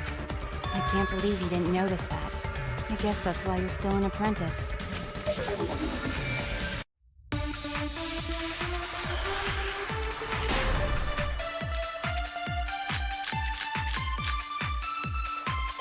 First, let's establish the crime scene. Wasn't it the dorm room? Ryoma was relaxing in his room when he got attacked. But the cause of death was drowning. There is nothing in his room that could collect enough water. He's got a toilet, doesn't he? Drowning toilets? Impossible! We should consider places where water is stored. The only place that fits is the pool. Even if you use magic, there's no other way. Well, it must be the pool then. Nah, that little turd drowned in the toilet. Shut your mouth, you noisy Sal. Sal! First, let's Establish the crime scene. Was it the dorm room? Ryoma was relaxing in his room when he got attacked. But the cause of death was drowning. There's nothing in his room that could collect enough water. He's got a toilet, doesn't he? Oh, toilet. Impossible! We should consider places where water is stored. The only place that fits is the pool. That's wrong!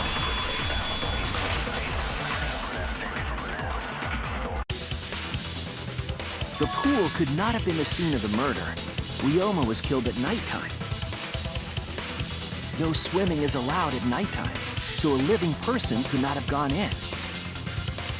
Yep, a dead body is fine because it's just an object. But if a living person entered the pool, I think I might cry. Cry as loud as you want. I'll cry with you.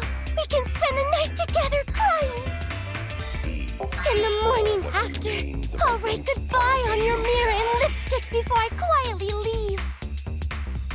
Only after you leave do I realize how much you really mean to me. Quit being so gloomy! This is the year of the Jets! Fuck the Patriots! Anyway, we can conclude it's impossible for him to have drowned in the pool. Where was Ryoma killed if not pool? Is there other place where water can be stored?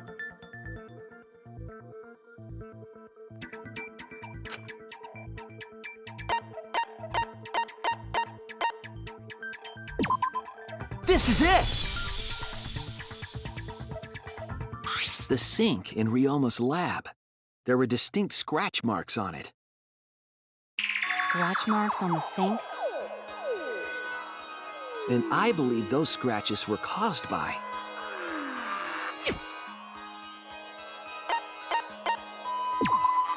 This is it!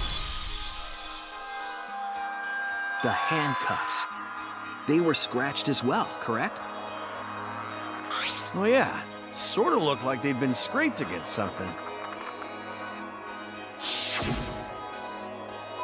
There's also the fact that the handcuffs were from Ryoma's lab. The marks on the sink came from the handcuffs in the same room. The size and shape of the scratches are consistent with the handcuffs, I'm sure. How did those handcuffs get from the lab to the water tank? Because Ryoma was wearing them, right?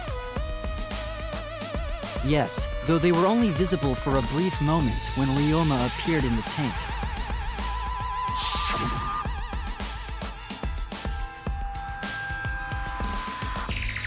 I am certain he was wearing the handcuffs at the time. The handcuffs were left after the piranhas devoured Ryoma. So the culprit handcuffed Ryoma and drowned him in his lab's sink. Ryoma must have been pretty yummy. They chomped up his entire body. Arms, legs, brain. Saying disgusting things. I don't want to hear it. That crunchy texture with the fatty parts just right. Then when they bite down, it gushes. Stop! Please stop! But how did culprit handcuff Ryoma? He could have used Shikuchi method to get away, unless someone ambushed him? It's possible they knocked him out before handcuffing him. Though there's no way we can be sure, now that he's not but bones. I doubt he was ambushed. I'm pretty sure the culprit got Ryoma by... Whoops. Don't pay attention to little old me. I'm just talking to myself. When you talk to yourself, pretend you're eating and chew with your mouth closed. Otherwise, you'll get a mouthful of peanut butter squid. It's so disgusting you'll laugh. So we all agree Ryoma was drowned in the sink in his lab, right? That sink could have held enough water to do it for sure. All right, I'm calling it. The crime scene is Ryoma's fucking research lab. But how did the culprits carry his body to the gym from there? Isn't Ryoma's lab on the 3rd floor of the academy? It's actually not far at all. Although, perhaps it's more accurate to say there's a shortcut. Was there a shortcut?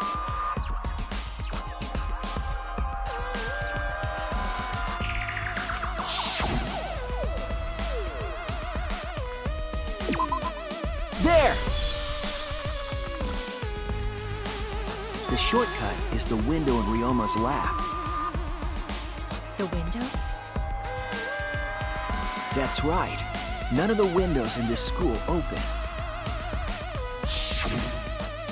Except the one in Ryoma's lab.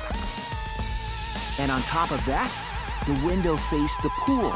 You could see the gym straight across. Do you think the culprit dropped Ryoma's body into the pool area from the lab window? Then they could have thrown the body into the piranha tank through the gym window.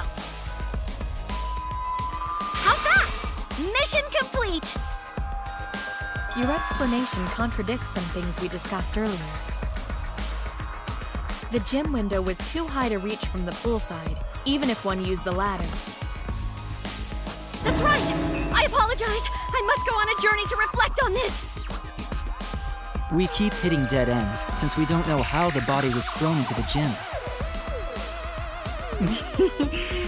Well, that didn't really give us any info about the crime.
I've got it!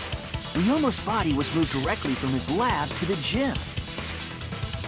Directly? Don't tell me they threw the body from window to window. I mean, we're talking about a body. It's not like tossing a baseball, you know.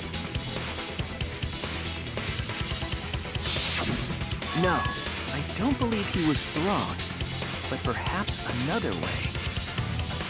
What do you mean another way? There's no other way to move it. The culprit must have used some kind of equipment. Huh?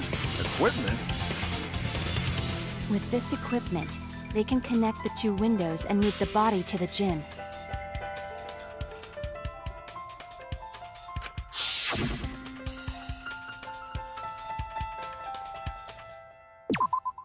There!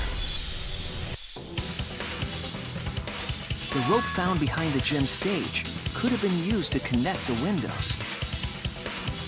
Oh, there was a mysterious mystery about that rope that only Atua can reveal. What mysterious mystery? During last night's preparations for the show, that rope was in the wing of the stage. But the next morning, the rope had been moved backstage for some reason. It's a mysterious mystery. Only Atua knows the answer. So, during nighttime, someone used the rope, then threw it into the gym window? So they did use the rope. That's how they bridged the distance between both windows. Is the rope long enough to reach both windows? The rope is roughly 65 feet in length. As for the distance between the windows, According to the sign at the pool, the width of the pool is roughly 35 feet. And the distance from the edges of the pool to the windows is an additional 16 feet. Altogether, the sum total length from one window to the other is roughly 50 feet. And pool is only thing between research lab and gym windows. You bet it's long enough. That's what she said. Wait, who said that?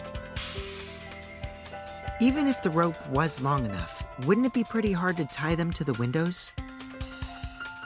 Both windows were too high to reach. It would be like tying a rope from one cliff to another. If the windows were closer together, then they could toss the rope across. But they're not. No, going to think it would work. Just need one more rope. Another rope. There was only one though. Oh, then it impossible. Sorry.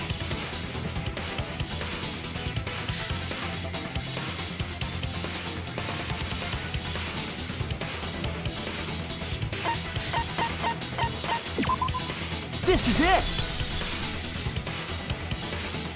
The tennis net cable from Ryoma's lab could serve as a rope. How long is it? About 50 feet or so. But how do they use it? Okay, so. First, culprit hang rope outside of one window. Then, culprit move to other side.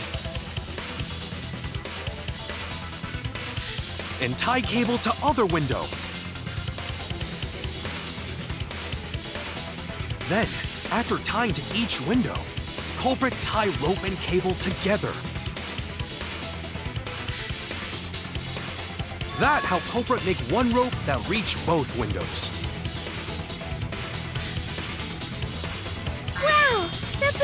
doing, Gonta? You're so knowledgeable. It's nothing.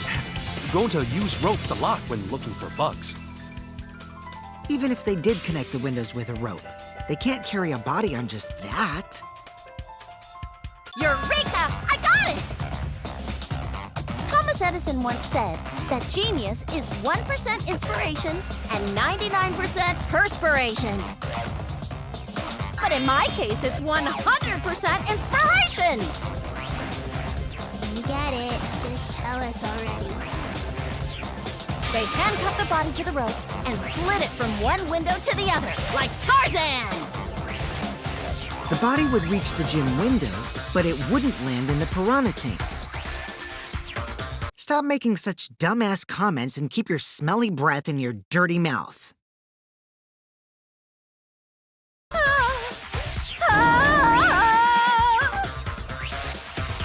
Tarzan?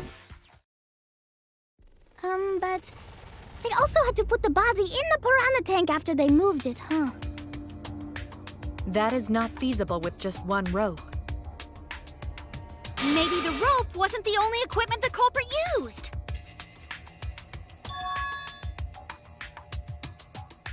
Well, anyway, it would have been pretty difficult to get that body in the piranha tank. They wouldn't just throw it. The trick was a super crucial part of the culprit's plan. The culprit must have carefully placed the body into the tank with their own hands. But is there really a way to do that?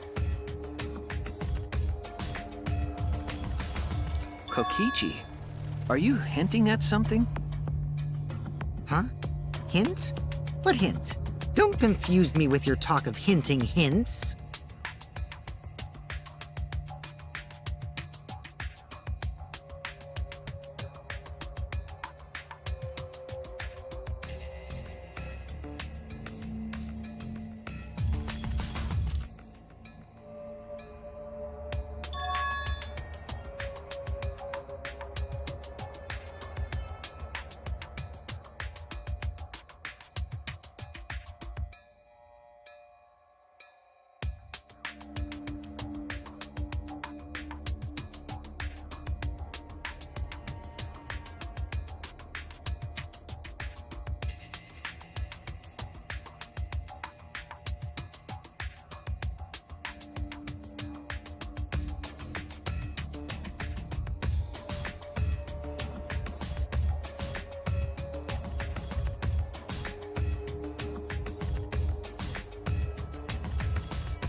All right, Shuichi. The stage is finally set. What? Listen up. Do a good job here, and I'll be able to put an end to this trial. It all starts with you. You be the opening act, and I'll be the main event. And then together, we're gonna save everyone. Together? You got this. After all, you are my sidekick. I believe in you, so I'm gonna leave the rest to you. Yeah.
can't...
Yes, that's it.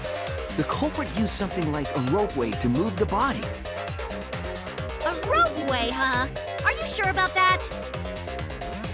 Wow, you got drain damage or something? You'd need some kind of vessel to use on a ropeway, and we don't have that!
I see it!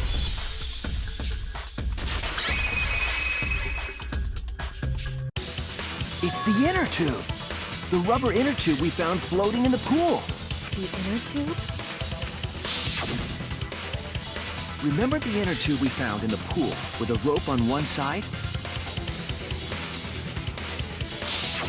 Maybe the rope was originally tied on both sides. The culprit made a ropeway by hanging the tube from the rope connecting the windows. And because the third floor window is higher up, gravity would have pushed the inner tube along. The inner tube is made of sturdy rubber as well. It could have supported 2 people. The culprit used the ropes and the inner tube to construct a rudimentary ropeway, and used it to move themselves and Ryoma's body from the lab to the gym. Once through the gym window, the culprit stood on the inner tube to move the body. Either that, or the culprit placed their foot on the windowsill. That way would be more stable and let them handle the corpse more carefully. Finally, they removed the rope from the window frame and left the scene. Well, when you put it like that, it certainly sounds possible. But wow, a ropeway! You say the culprit placed their foot on the windowsill. Isn't that against school rules? It would count as entering the gym, would it not? Last time we got asked that question, we decided it was okay. Sticking your body through the window is an automatic out, but standing on the sill is... Wait, who asked you last time? Eh? It is quite possible that the culprit went to you to confirm the details of their plan.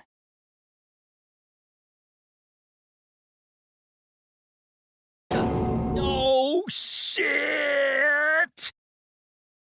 Way to put your foot in your mouth. His foot! Monosuke just unhinged his jaw and swallowed his entire leg! Cut it out! I can't write this off as a joke if you two keep freaking out about it.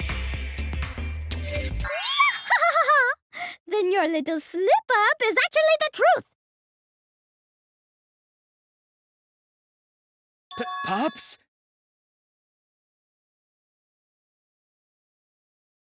Uh-oh!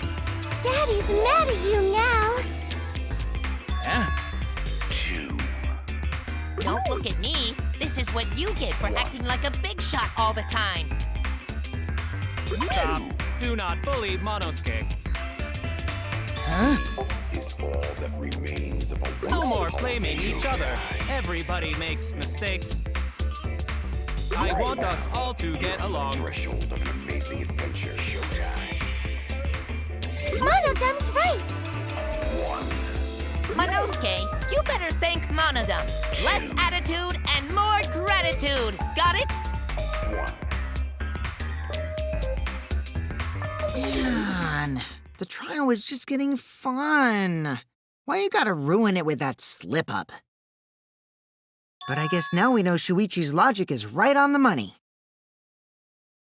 So culprit really used ropeway to move body? Yeah, they used the ropeway to move with the body from window to window. Ropeway murder! That's some crazy-ass shit! But if the mechanism was that complicated, wouldn't it be hard to put it all away? Not necessarily.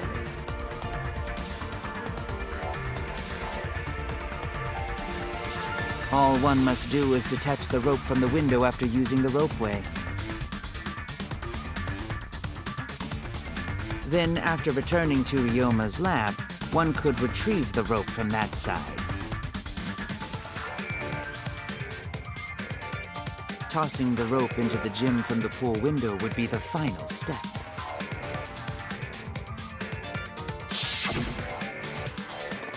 I see! The rope was thrown from the window! That's why we found it there! With that method, the culprit must have made numerous trips from Ryoma's lab to the pool. Which is why the crime was committed during nighttime, while we all slumbered. But if the culprit was so careful to recover the rope they used to commit the crime, why did they leave the inner tube in the pool? I believe that was an accident. An accident? Yes. When the culprit was taking down the inner tube, they accidentally dropped it. Then why did the culprit leave it in the pool?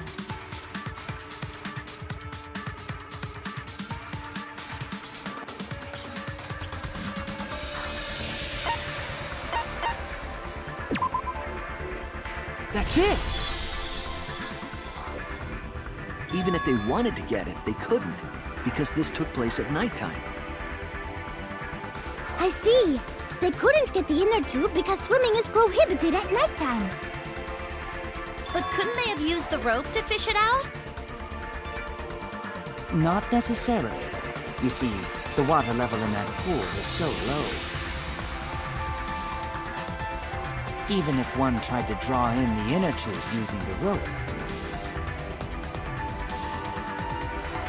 the steep angle the rope would be at would make it nigh impossible.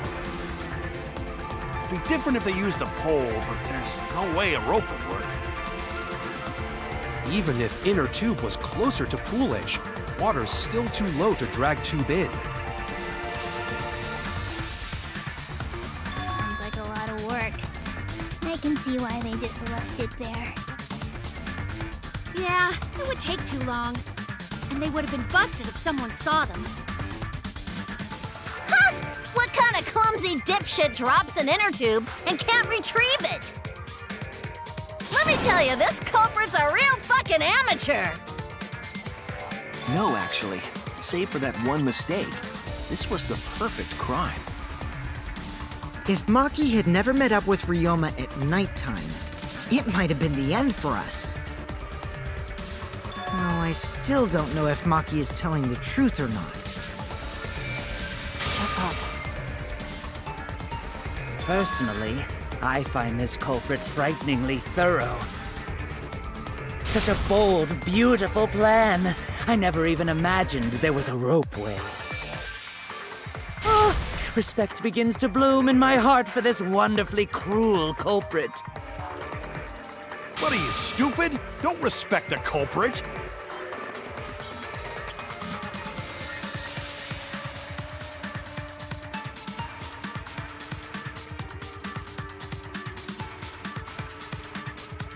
Now, we just need to figure out who the culprit is. But of course, it would be pointless to unravel this mystery otherwise. So, who is it? Looks like it's time for me to start the main event. But my sidekick here is on a roll right now, so I'll let him take this one. Okay. You're just pushing everything onto Shuichi because you don't know yourself. Well, Shuichi, do you already know who the culprit is?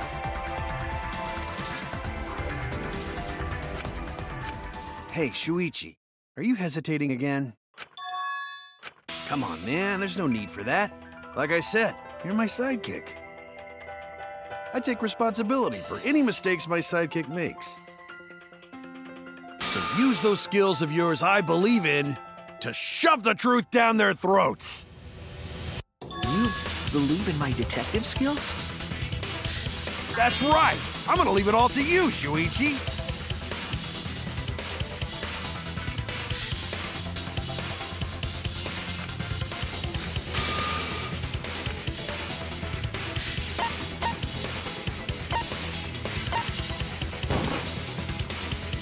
It has to be you! There's one more thing I still have to confirm, but Kirumi is the prime suspect.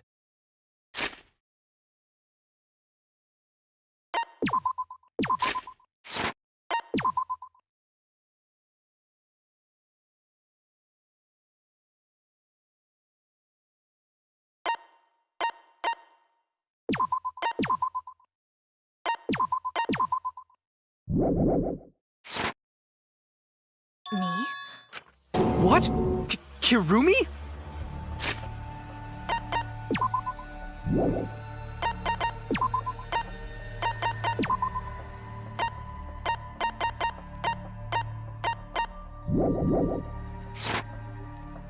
Oh, so Kirumi is the culprit! That is not yet a certainty. Let us hear her testimony first. Is this true, Kirumi? I cannot believe you would suspect me. If that is the case, then I will have to deny it. I will not let you make the wrong choice. The wrong choice? If you do believe it is me, are you prepared to stand by that decision? I will refute your accusations with all my might, for everyone's sake.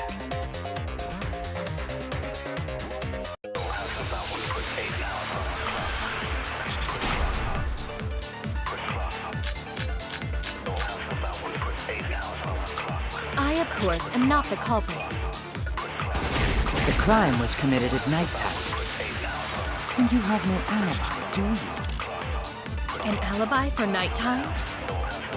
I believe most of us do not have one.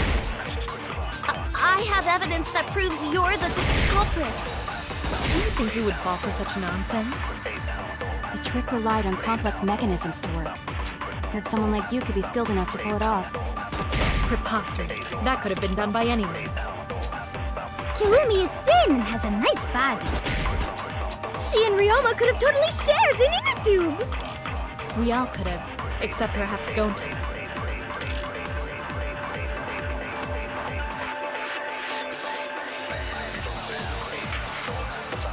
course, am not the culprit.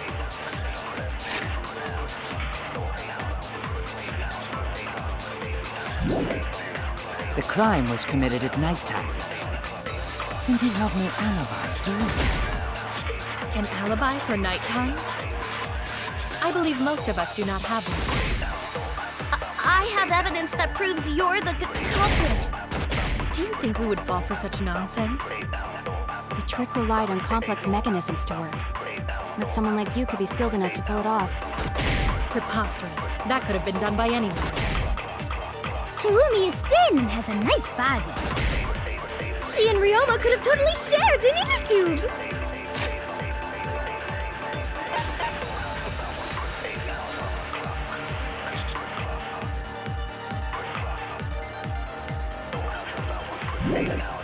We all could have, except perhaps Gonta.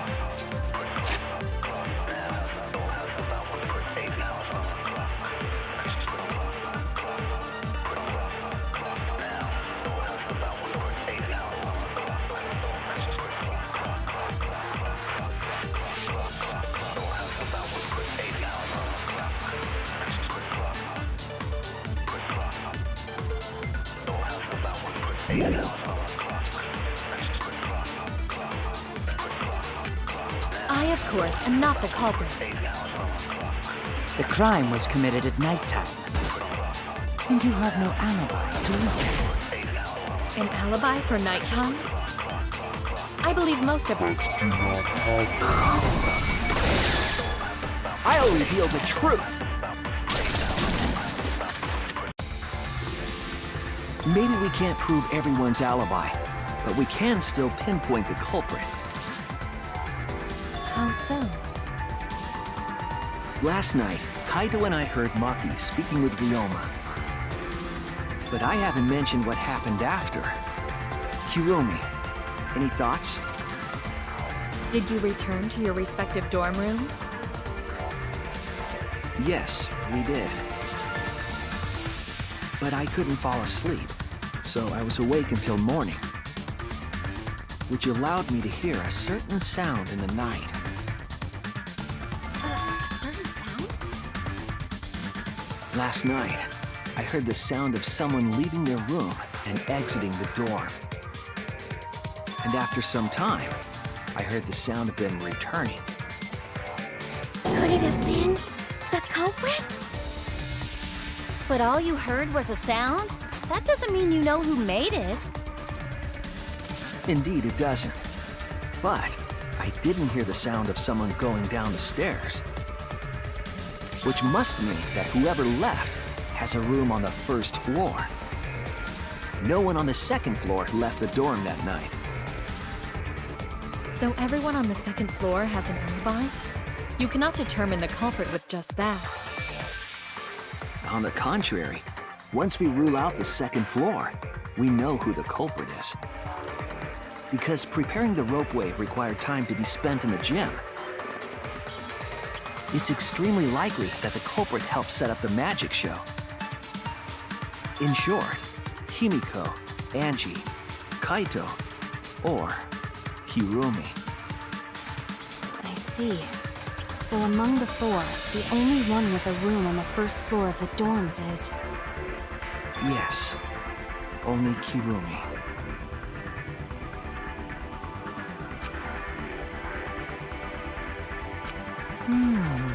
You heard a sound, huh? Well, I hear a load of BS. But unfortunately for you, Kirumi, your time's up. We already know you're the only one capable of setting all this up. Right, Shuichi? Right. The only person who could have prepared this murder is Kirumi. Well, the preparations in the gym in any case. And why do you believe that? Before the culprit could put the body into the tank, several steps needed to be taken.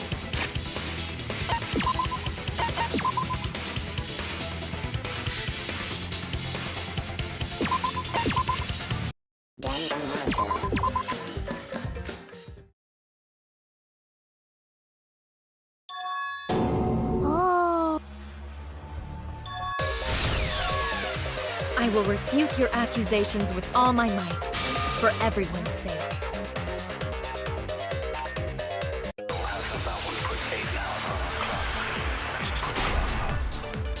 Of course, I'm not the culprit. The crime was committed. An alibi for nighttime?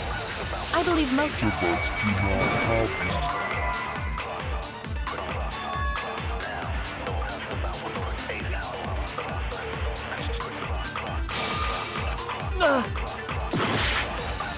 I, of course, am not. The crime was Have one. You're the culprit.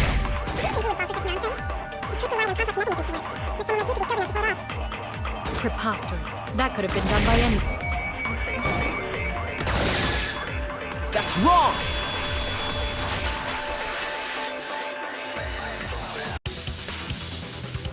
No.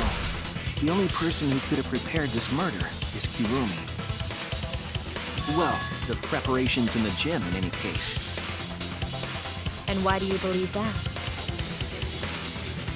Before the culprit could put the body into the tank, several steps needed to be taken. Like tying the rope to the gym window and putting a partition in the piranha tank. That's right. Ryoma's body entered the gym from the window, but that required preparation. That could only have been done when Kirumi was by herself in the gym before nighttime. But Kirumi was alone in the gym for only like 5 minutes. Not enough time for the whole murder, but enough time to set it up. Enough time to tie the rope on the window frame and put the pain in the piranha tank. This is my selfless devotion!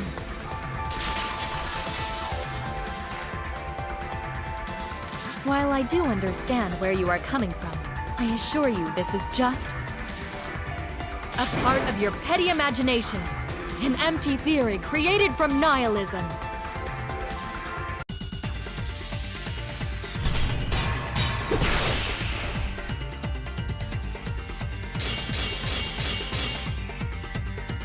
If it were solely the rope and partition, I suppose 5 minutes might be enough time. I accept that. However, the crux of your argument is not but a guess. You continue to force the facts to conform to your misguided narrative. When you consider that the crux of your argument is faulty, your entire case falls apart. What do you mean by crux of the argument? How is it just a guess? I am referring to the rope. Now, with that rope, it is possible to reach the gym window from the 3rd floor window, but there is no evidence to indicate this had happened. I was wrong! I am referring to the rope. Now, with that rope, it is possible to reach the gym window from the 3rd floor window, but there is no evidence to indicate this had happened. In other words, it is just a guess. And then you add assumptions and hearsay to that guess. It is nothing more than deception. I am referring to the rope. Now, with that rope, it is possible to reach the gym window from the 3rd floor window, but there is no evidence to indicate this had happened. I'll cut through your words!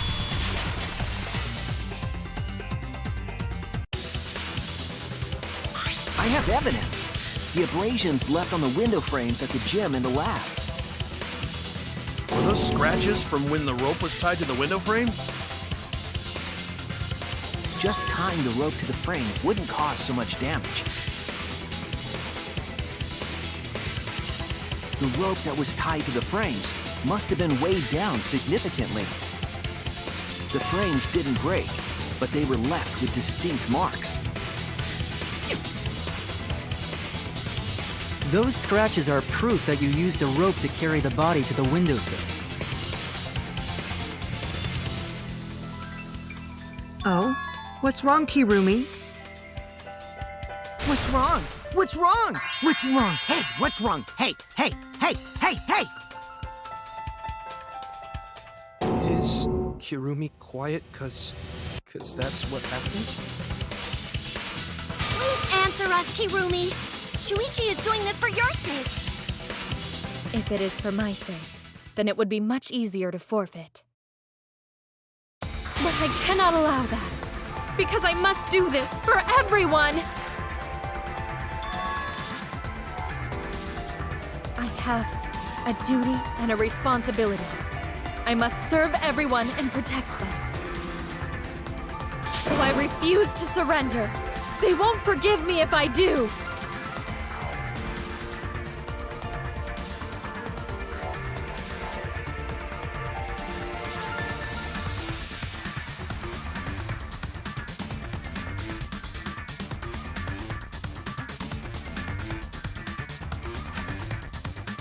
Hey, Kirumi, who exactly is this everyone you're talking about? I've just got a weird feeling about this. When you said everyone, felt like you weren't talking about us. It felt like you were talking about someone who isn't here. Someone who isn't here?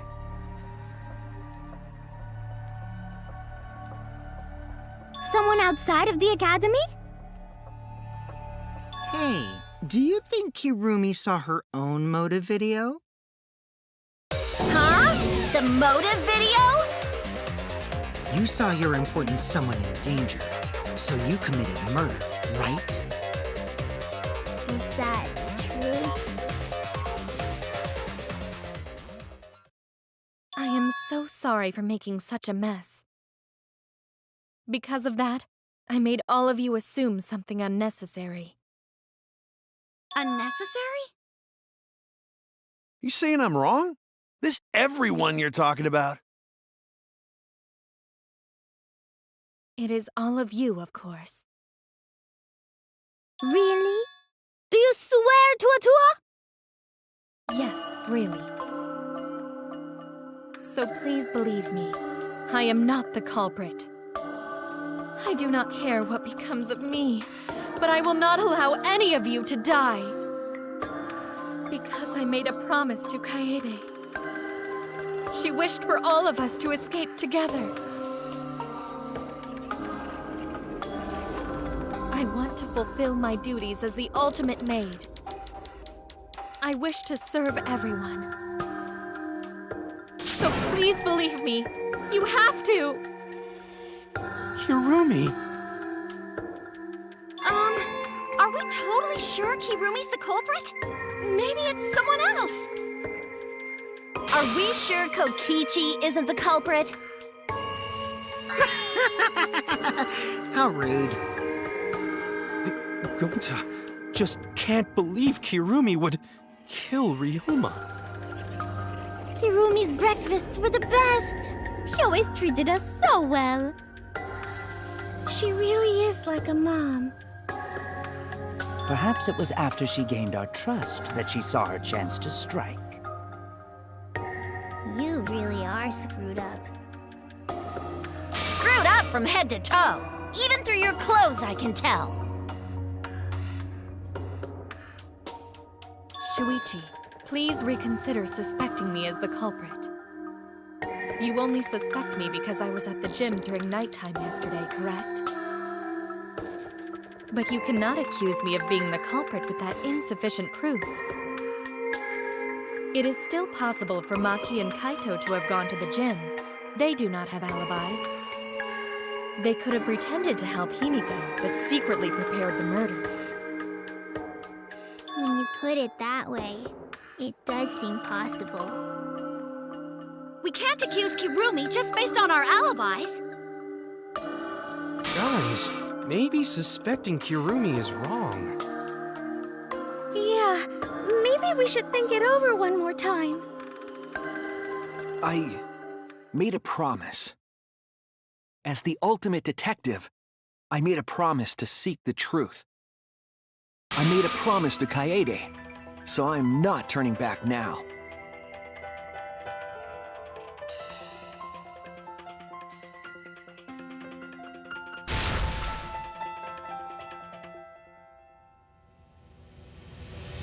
So you still believe I am the culprit?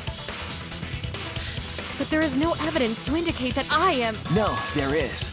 I have proof that you're the culprit. I realized it when we determined that the rope weight was used to move the body.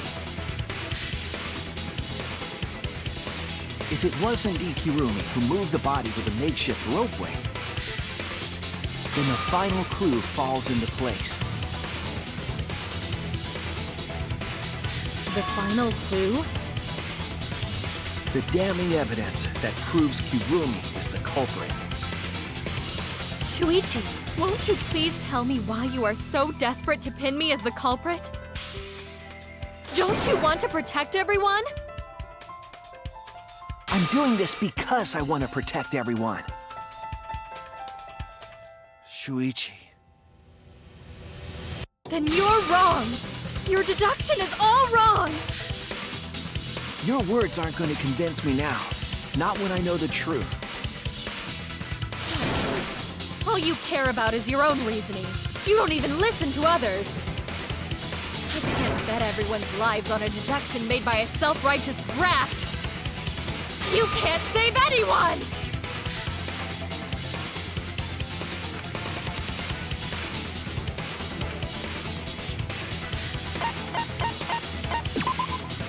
This is it! The piece of black fabric in the pool. That's the final clue that proves you're guilty.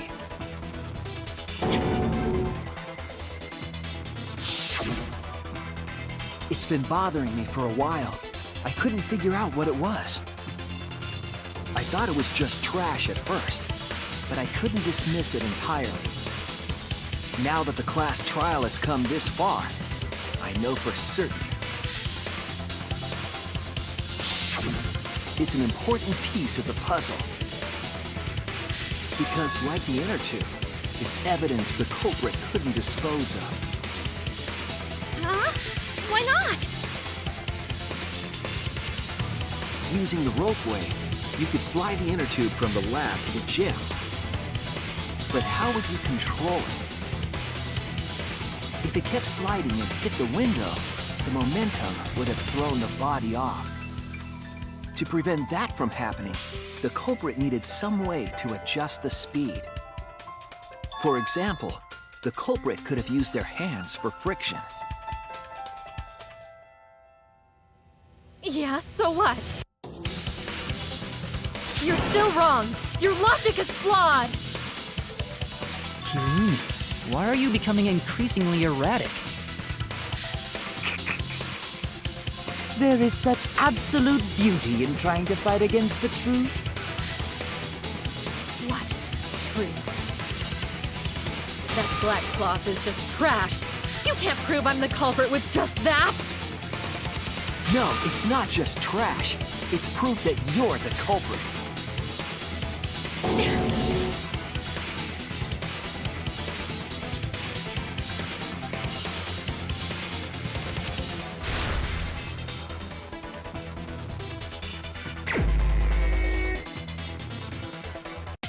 You are incorrect. What is this truth? That is just your empty deduction. You continue to confuse everyone. You are incorrect. Ah! In this class trial, everyone's life is at stake. Because of your self-righteous truth, everyone might die! In this class trial, everyone's life is at stake! Because of your self-righteous truth,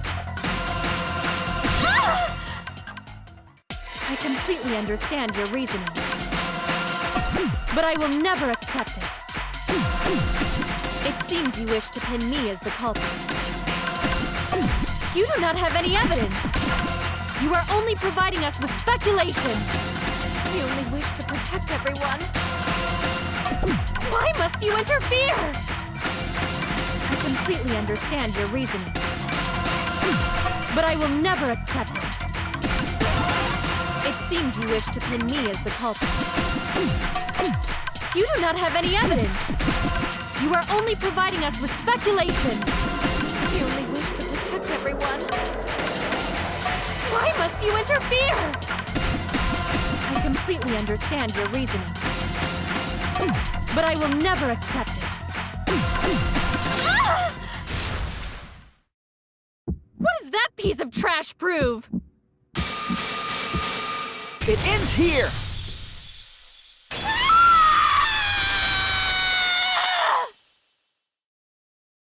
The piece of fabric came from Kirumi's black glove.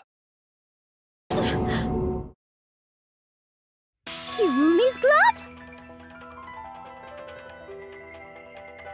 If the culprit were slowing their descent by grabbing the rope with their hands, there would have been a lot of friction, easily enough to cause rope burn. But our culprit was smart. They weren't burned because they weren't barehanded. Yeah, the culprit had gloves on. One got all torn up from the friction and It fell into pool? From what I remember, the only one who wears black gloves is Kirumi, right? The gloves on your hands now. I take it they're from your dorm? The extra uniforms in our rooms are made of the same material we're wearing now. You can test my theory by comparing the fabric scrap with your glove. Well, Kirumi? Will you allow us to compare the black fabric we found in the pool with your gloves?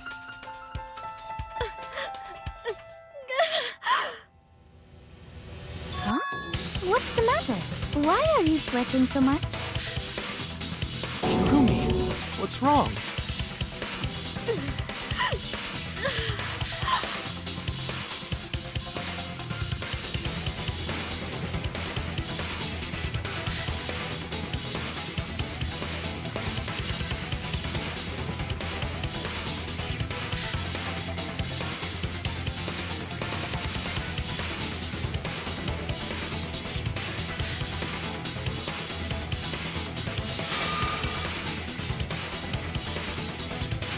I will show you the truth.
This is the truth of the case!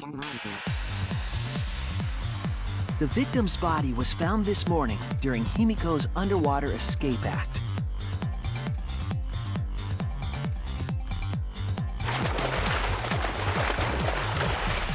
When we saw the piranhas in the tank, we thought that Himiko's escape failed.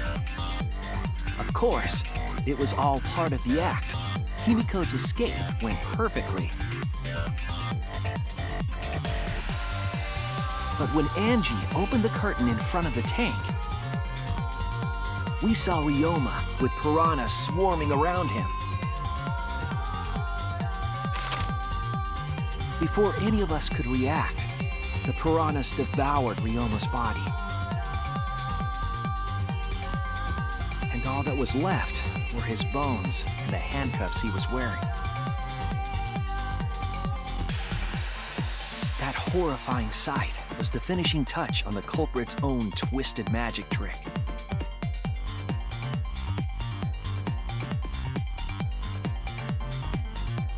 The culprit obfuscated the time and place of the murder, implicating Himiko in the process.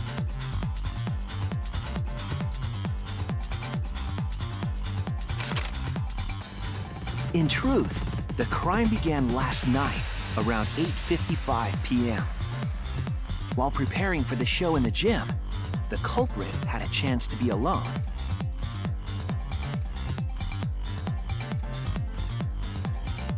It was then that the culprit used the ladder to reach the piranha tank and removed the glass lid to put inside the tank.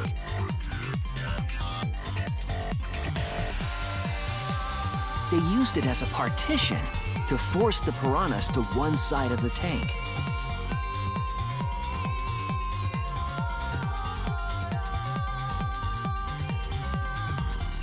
Next, the culprit took the rope from the stage wing in the gym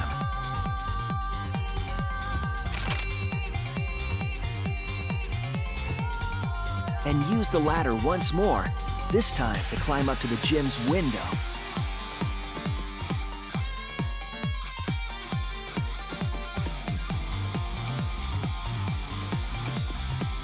Once there, they opened the window and tied one end of the rope to the window frame. The rope was then thrown out the window toward the pool.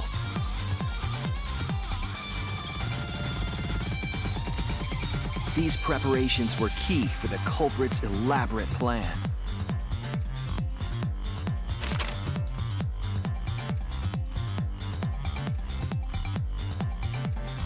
At nighttime, past midnight, the culprit asked Ryoma to meet at his lab.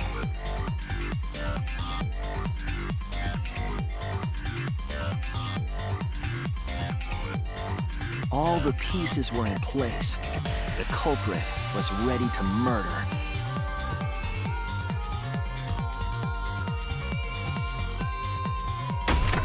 First, the culprit knocked Ryoma out, probably striking him from behind.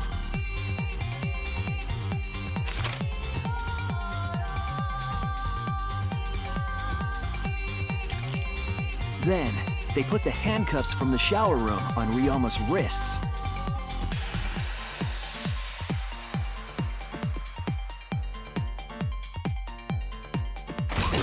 And shoved his head into the sink filled with water.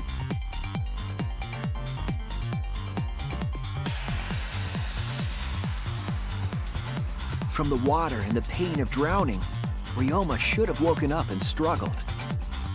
The culprit anticipated his resistance, which is why Ryoma was handcuffed.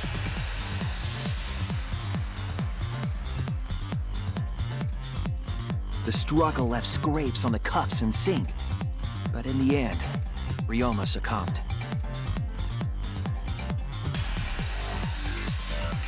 Ryoma was dead, but the culprit's plan had only just begun.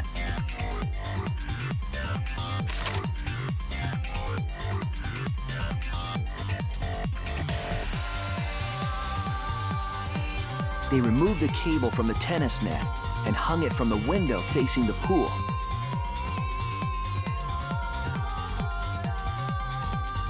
And then, at the pool, they connected the wire and the rope from the gym window. They returned to the lab after picking up one last thing.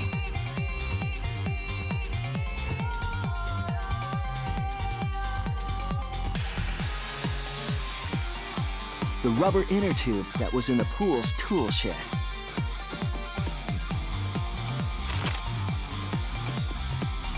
Once back in the lab, the culprit pulled the cable, bringing up the rope.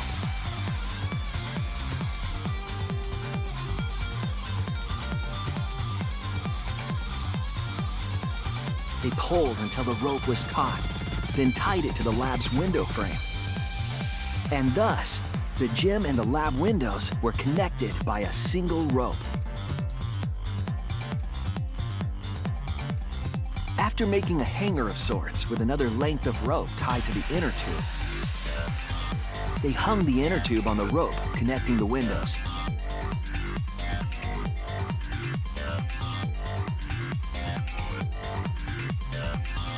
That's how the culprit created the ropeway that was used to move the body.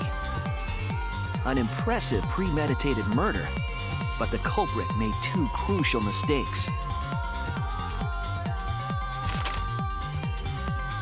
The culprit got on the inner tube with Ryoma's body and slid toward the gym. With the height difference between the windows, they would have built up quite some speed. To avoid crashing through the window, the culprit used a brake.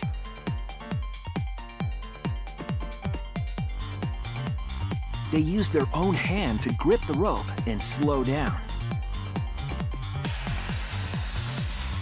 That would have caused significant rope burn had the culprit not been wearing gloves.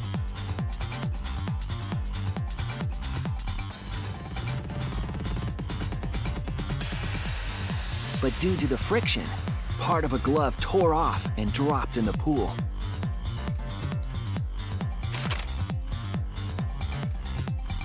Regardless, the culprit reached the window and put Ryoma's body into the piranha tank. The glass pane not only kept the piranhas and the bodies separated, it also kept the piranhas so close together, they concealed the body. After that, all the culprit had to do was untie the rope and the inner tube. But that's when they made their second mistake.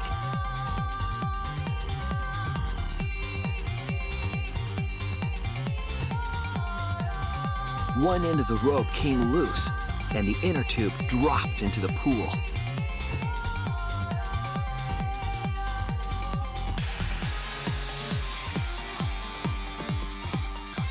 Thus, the culprit was forced to leave two key pieces of evidence, the fabric and the inner tube. They couldn't retrieve the evidence because of the rule against swimming at nighttime.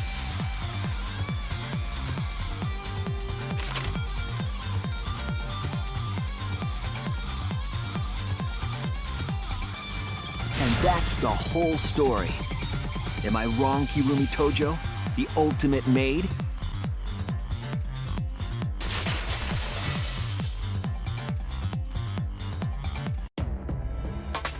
Kirumi, that's the conclusion I reached. Do you have any objections? This is very, very unfortunate, Shuichi. My pride as a maid demands that I fulfill every request that I receive. But to end like this...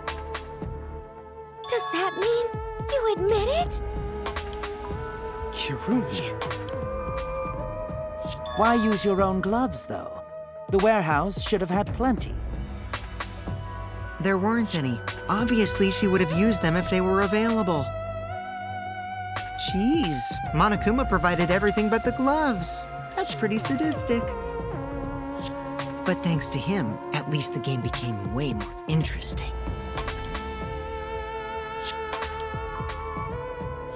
So, it's decided. This case was decided the moment someone, who shall not be named, opened their big mouth. But we don't know that. Maybe the real culprit is someone nobody expects. That is right. No need to worry.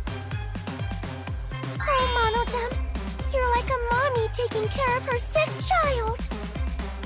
All right, let's go!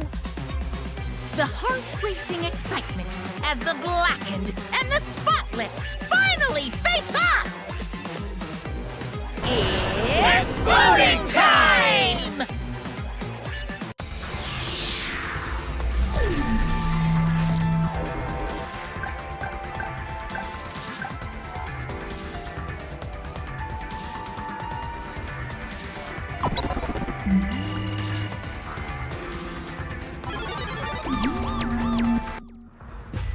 Now then, it seems the voting has finished. Let's see the result.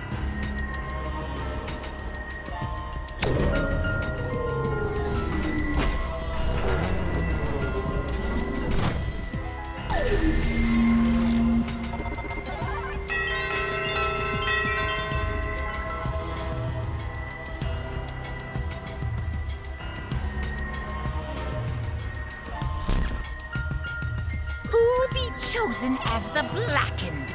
Will you make the right choice or the dreadfully wrong one?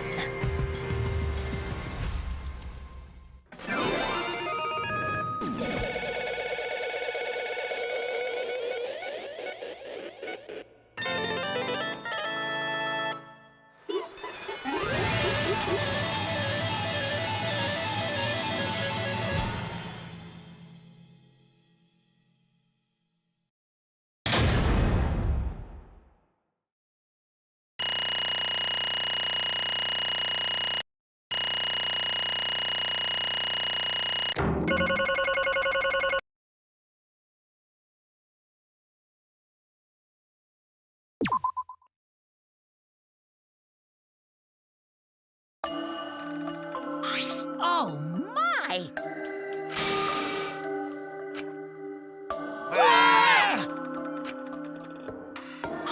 Thank goodness. You gotta be kidding me! Yeah, Wait, No way. yoo-hoo! The truth is, Huh? Hey! Damn it.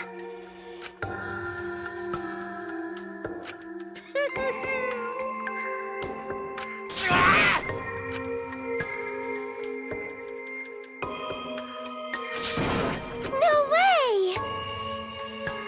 Shut up! say, How? No. What?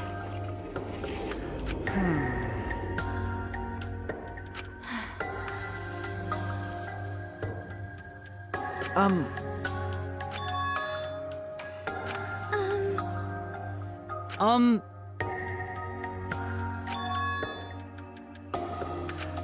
What's wrong? I do not agree.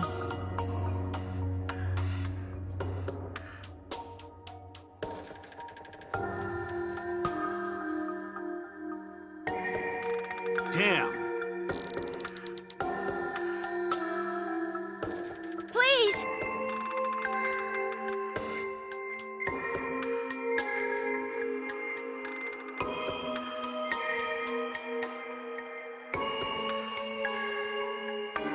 Understood. I shall take that request. Well, you know.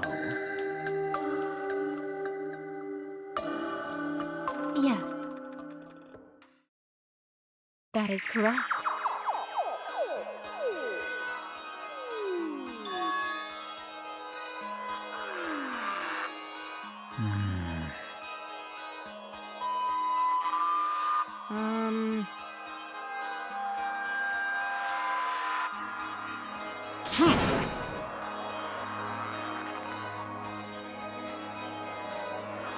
What are you saying? May I?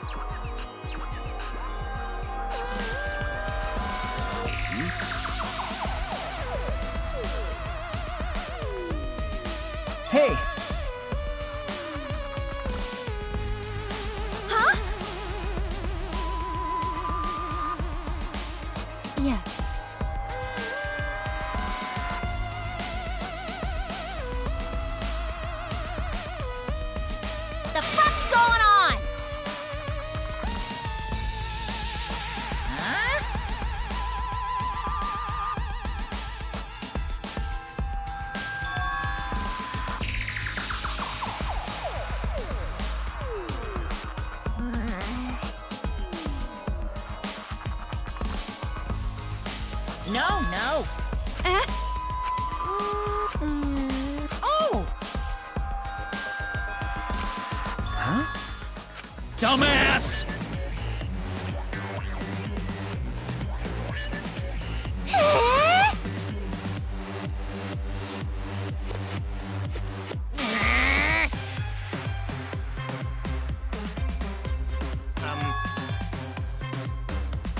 Yeah? I'm sorry. No. Okay. Yeah? Yeah! Daddy! Hey, Father! Hey. What? You stupid!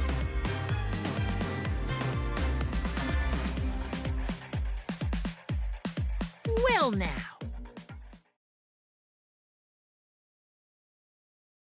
I see.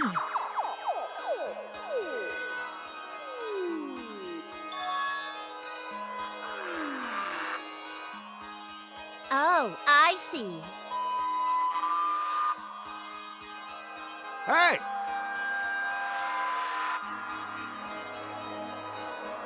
What's wrong? Yes.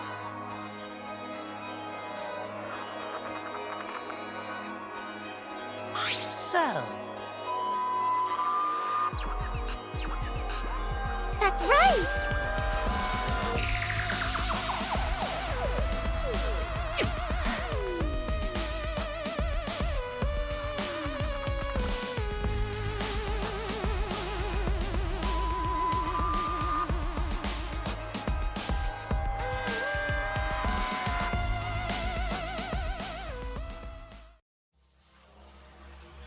all right!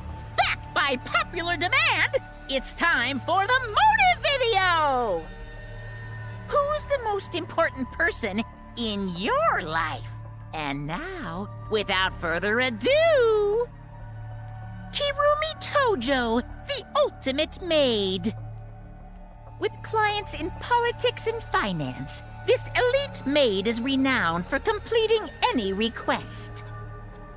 One fateful day, she was suddenly summoned by one of her most influential clients, the Prime Minister. The Prime Minister had a request of utmost importance.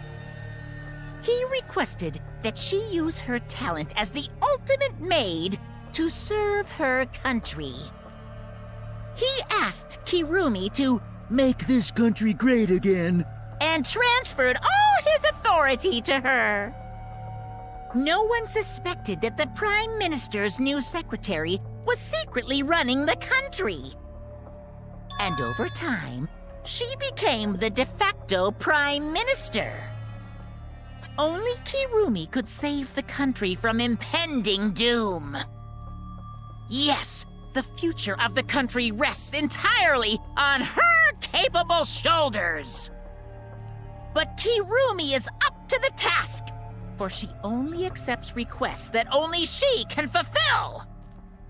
She is driven by the belief that her citizens are the most important people in her life. Oh, and while we're on the subject of those important people, an unfortunate event will soon befall those vermin and sheeple. What event, you ask? It's a secret. Find out for yourself.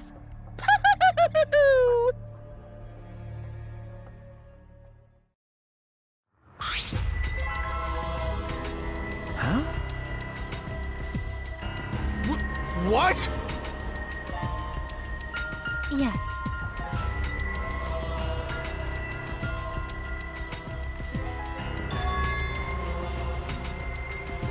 Wait! What is this? I do not agree.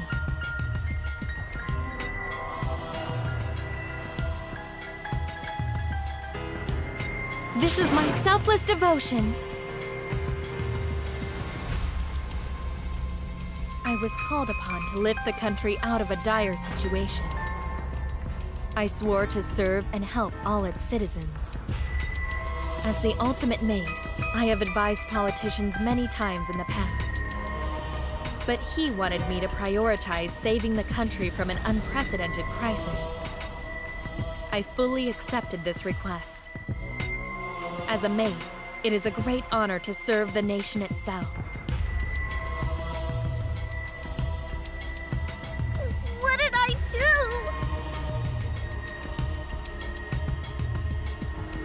I see.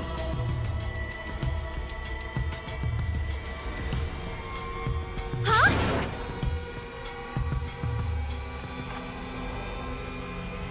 You really don't get it.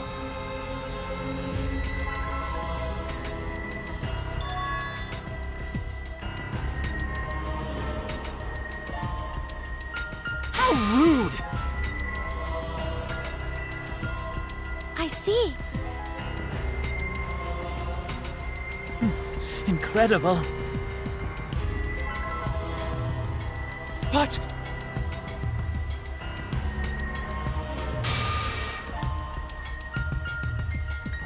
Actually,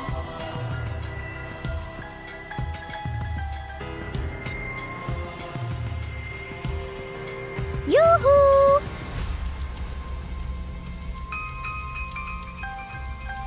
I do not know.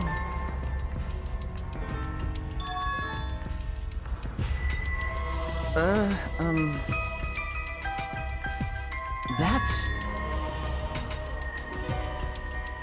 That is correct. Huh?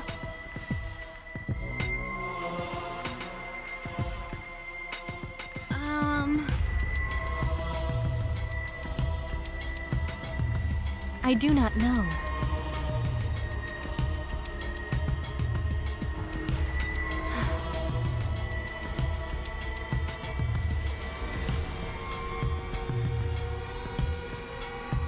This is my selfless devotion.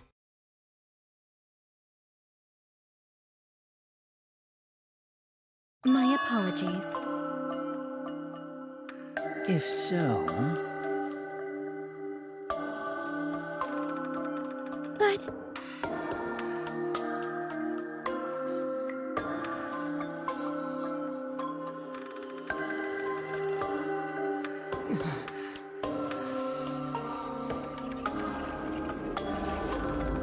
I don't like that.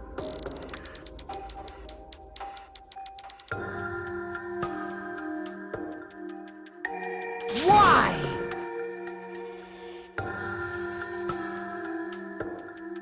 wait!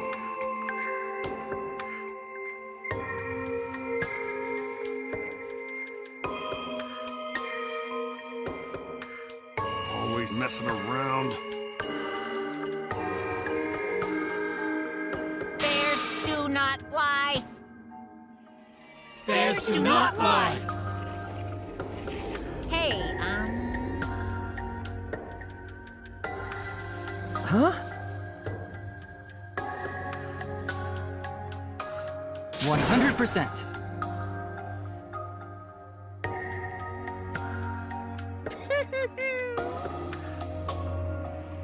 What are you trying to pull? cuz. Shing!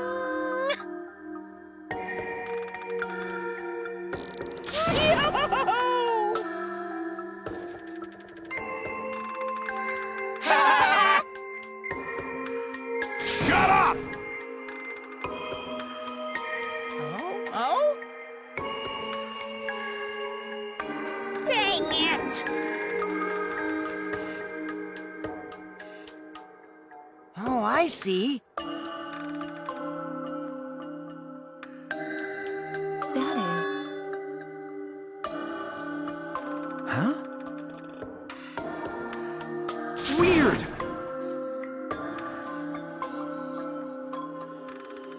I do not agree. Do you agree? Huh?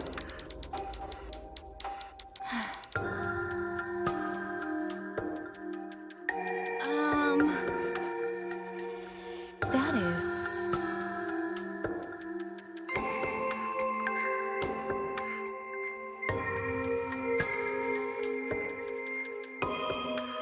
That is correct.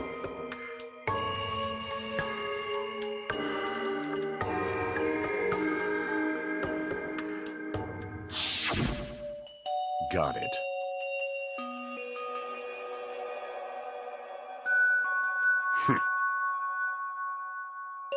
You're...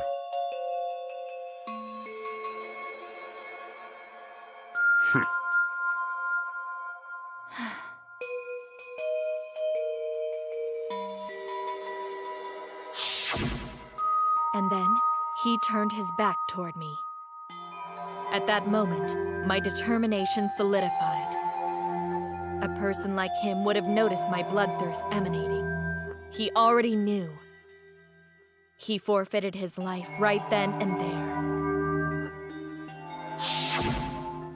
That is correct. Then...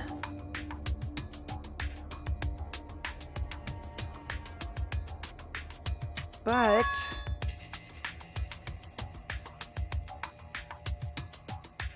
What? Because...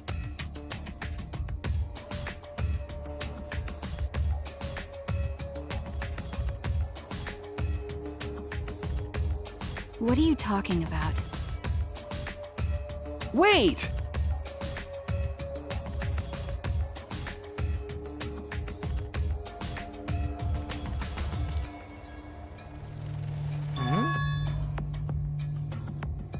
Huh? Well, you know... I told you.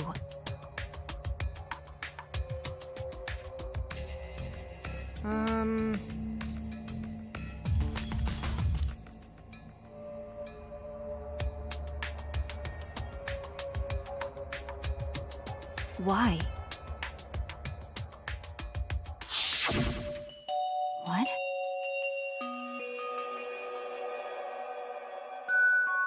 Yeah.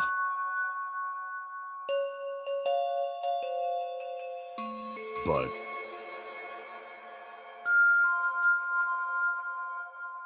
Hey,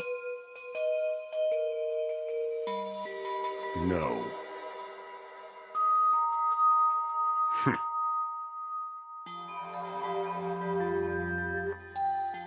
Jeez.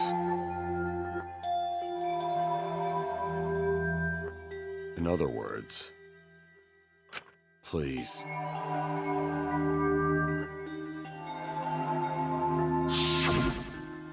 that's true. Well, you know... Hey! Ah... Huh? Okie dokie!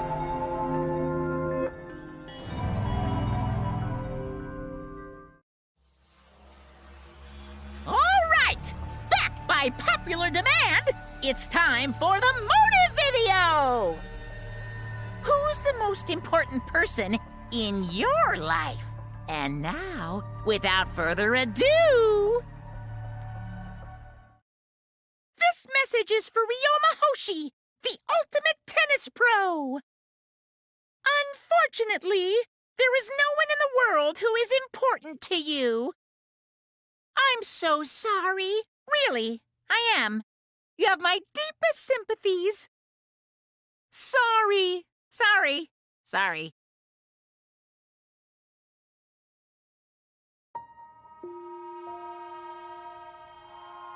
Always messing around.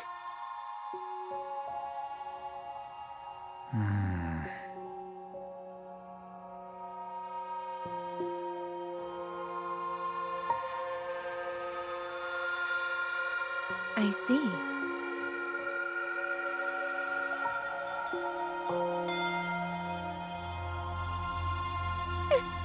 can't be! Damn. But...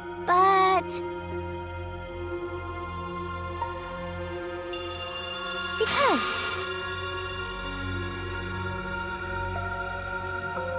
Yes.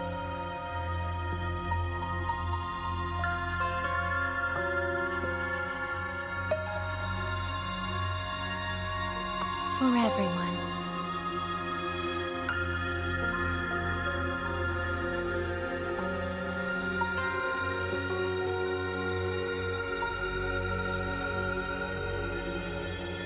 My apologies.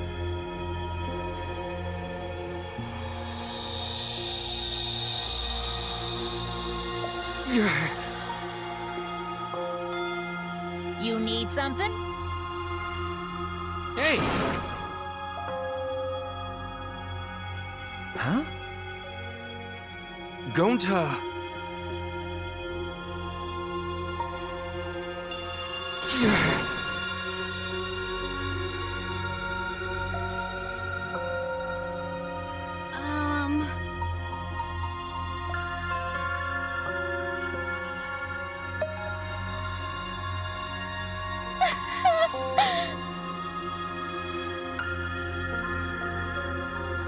Unfortunately.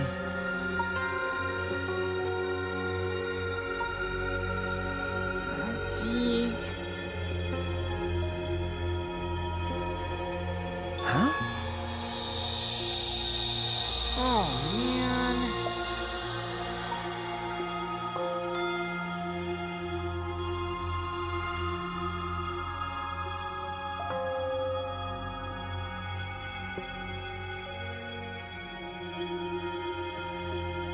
Shuichi!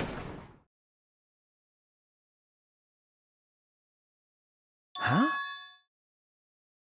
Hey!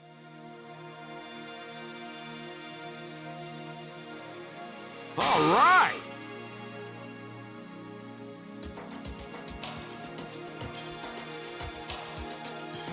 Listen up.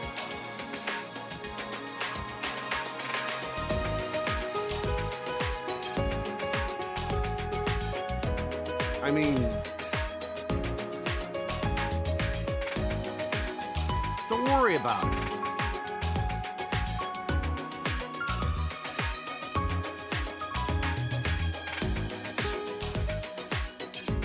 Of course!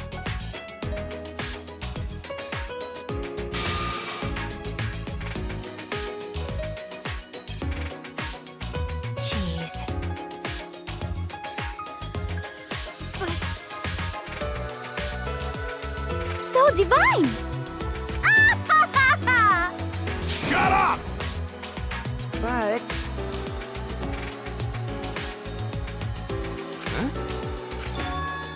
Because...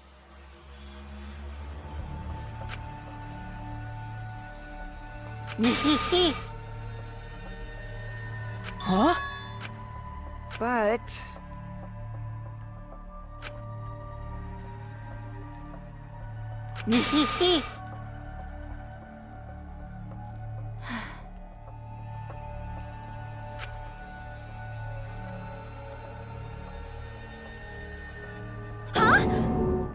You mean... Really?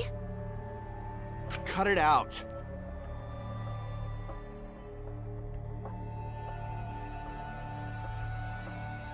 That is correct.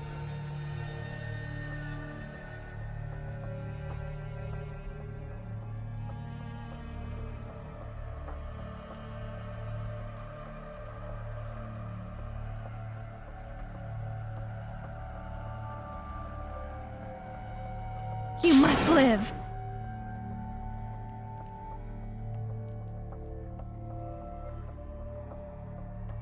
Huh?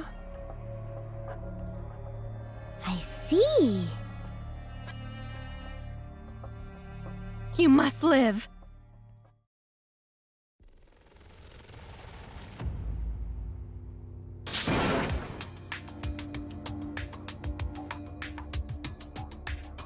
I will survive!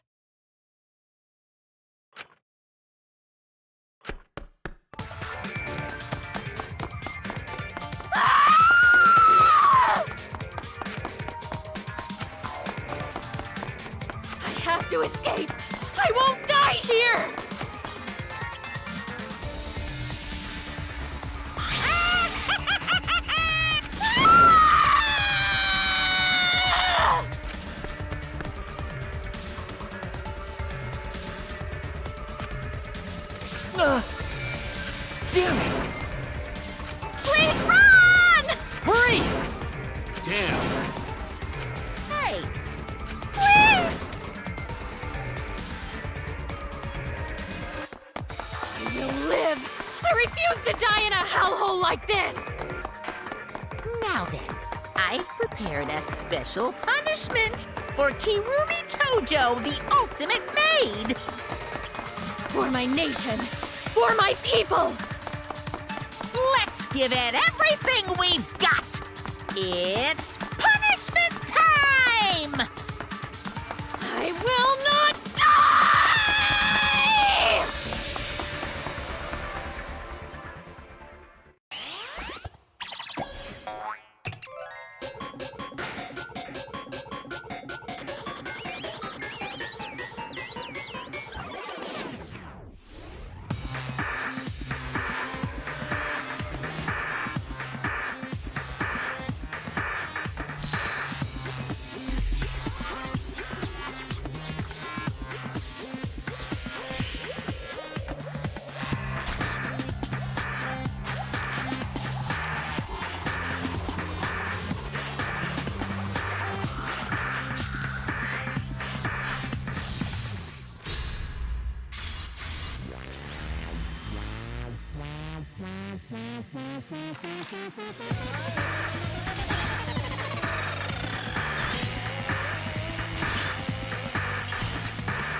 Really? It's okay.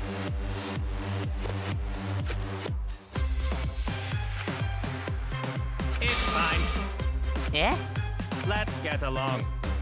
We are all friends. I will not forgive that. Huh? Wonderful.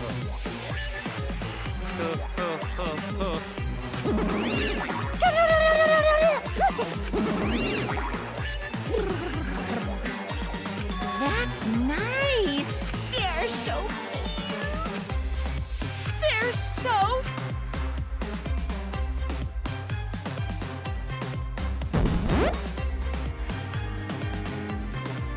How horrible!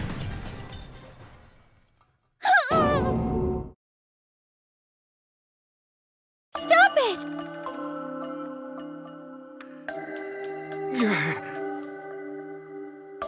I don't like that.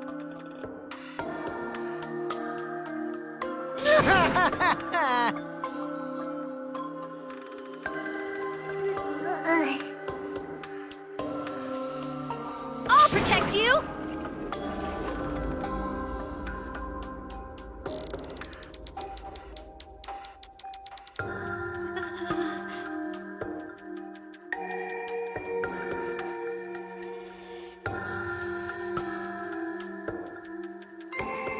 Come on, come on! 'Cause Atua says so.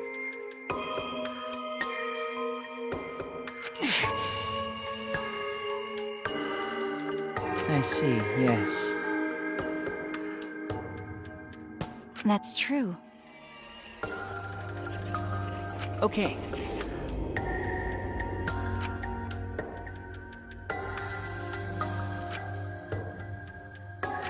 Hey, hey!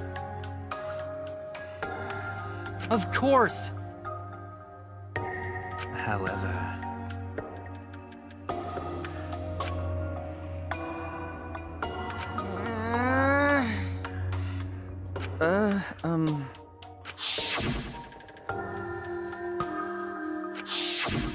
That's... Huh? I see. What? Okay.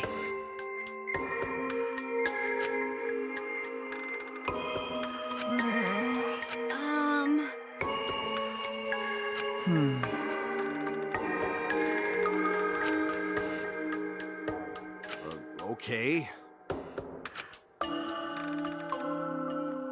Yeah, Oh, dear. that's so mean. It's a lie.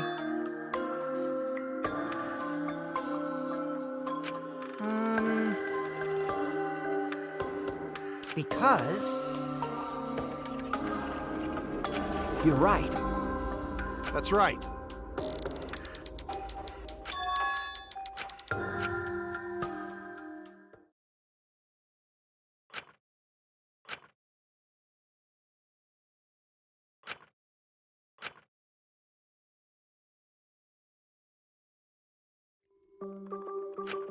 For now, You're right. Why, you! I won't forgive you! It'll be okay.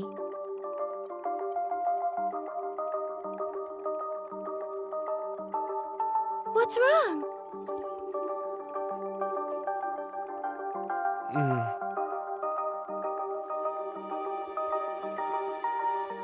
But...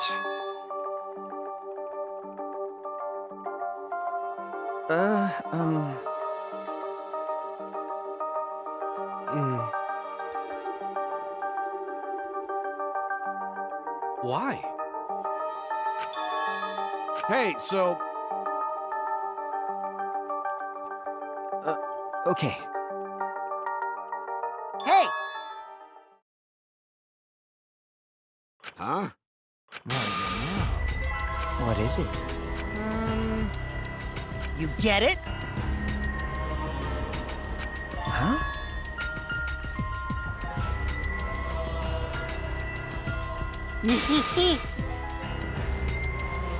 Huh? What? Ah.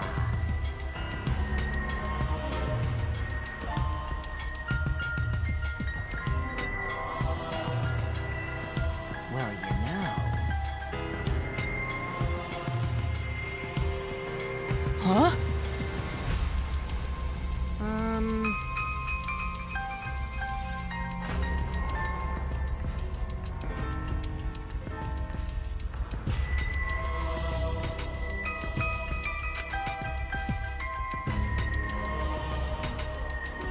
Which means... Hold on!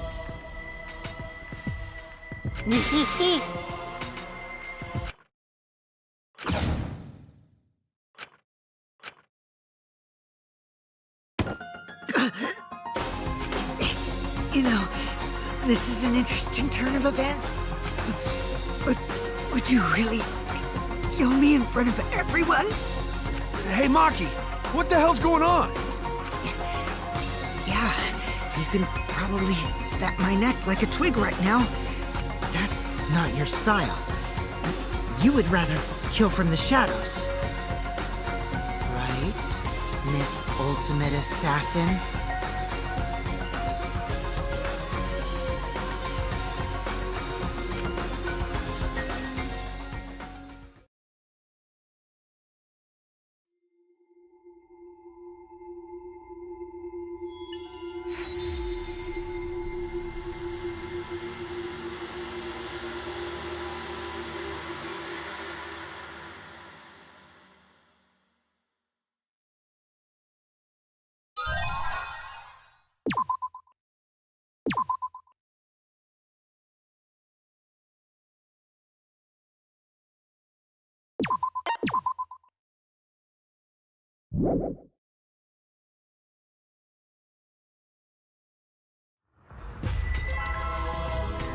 What you're seeing now is...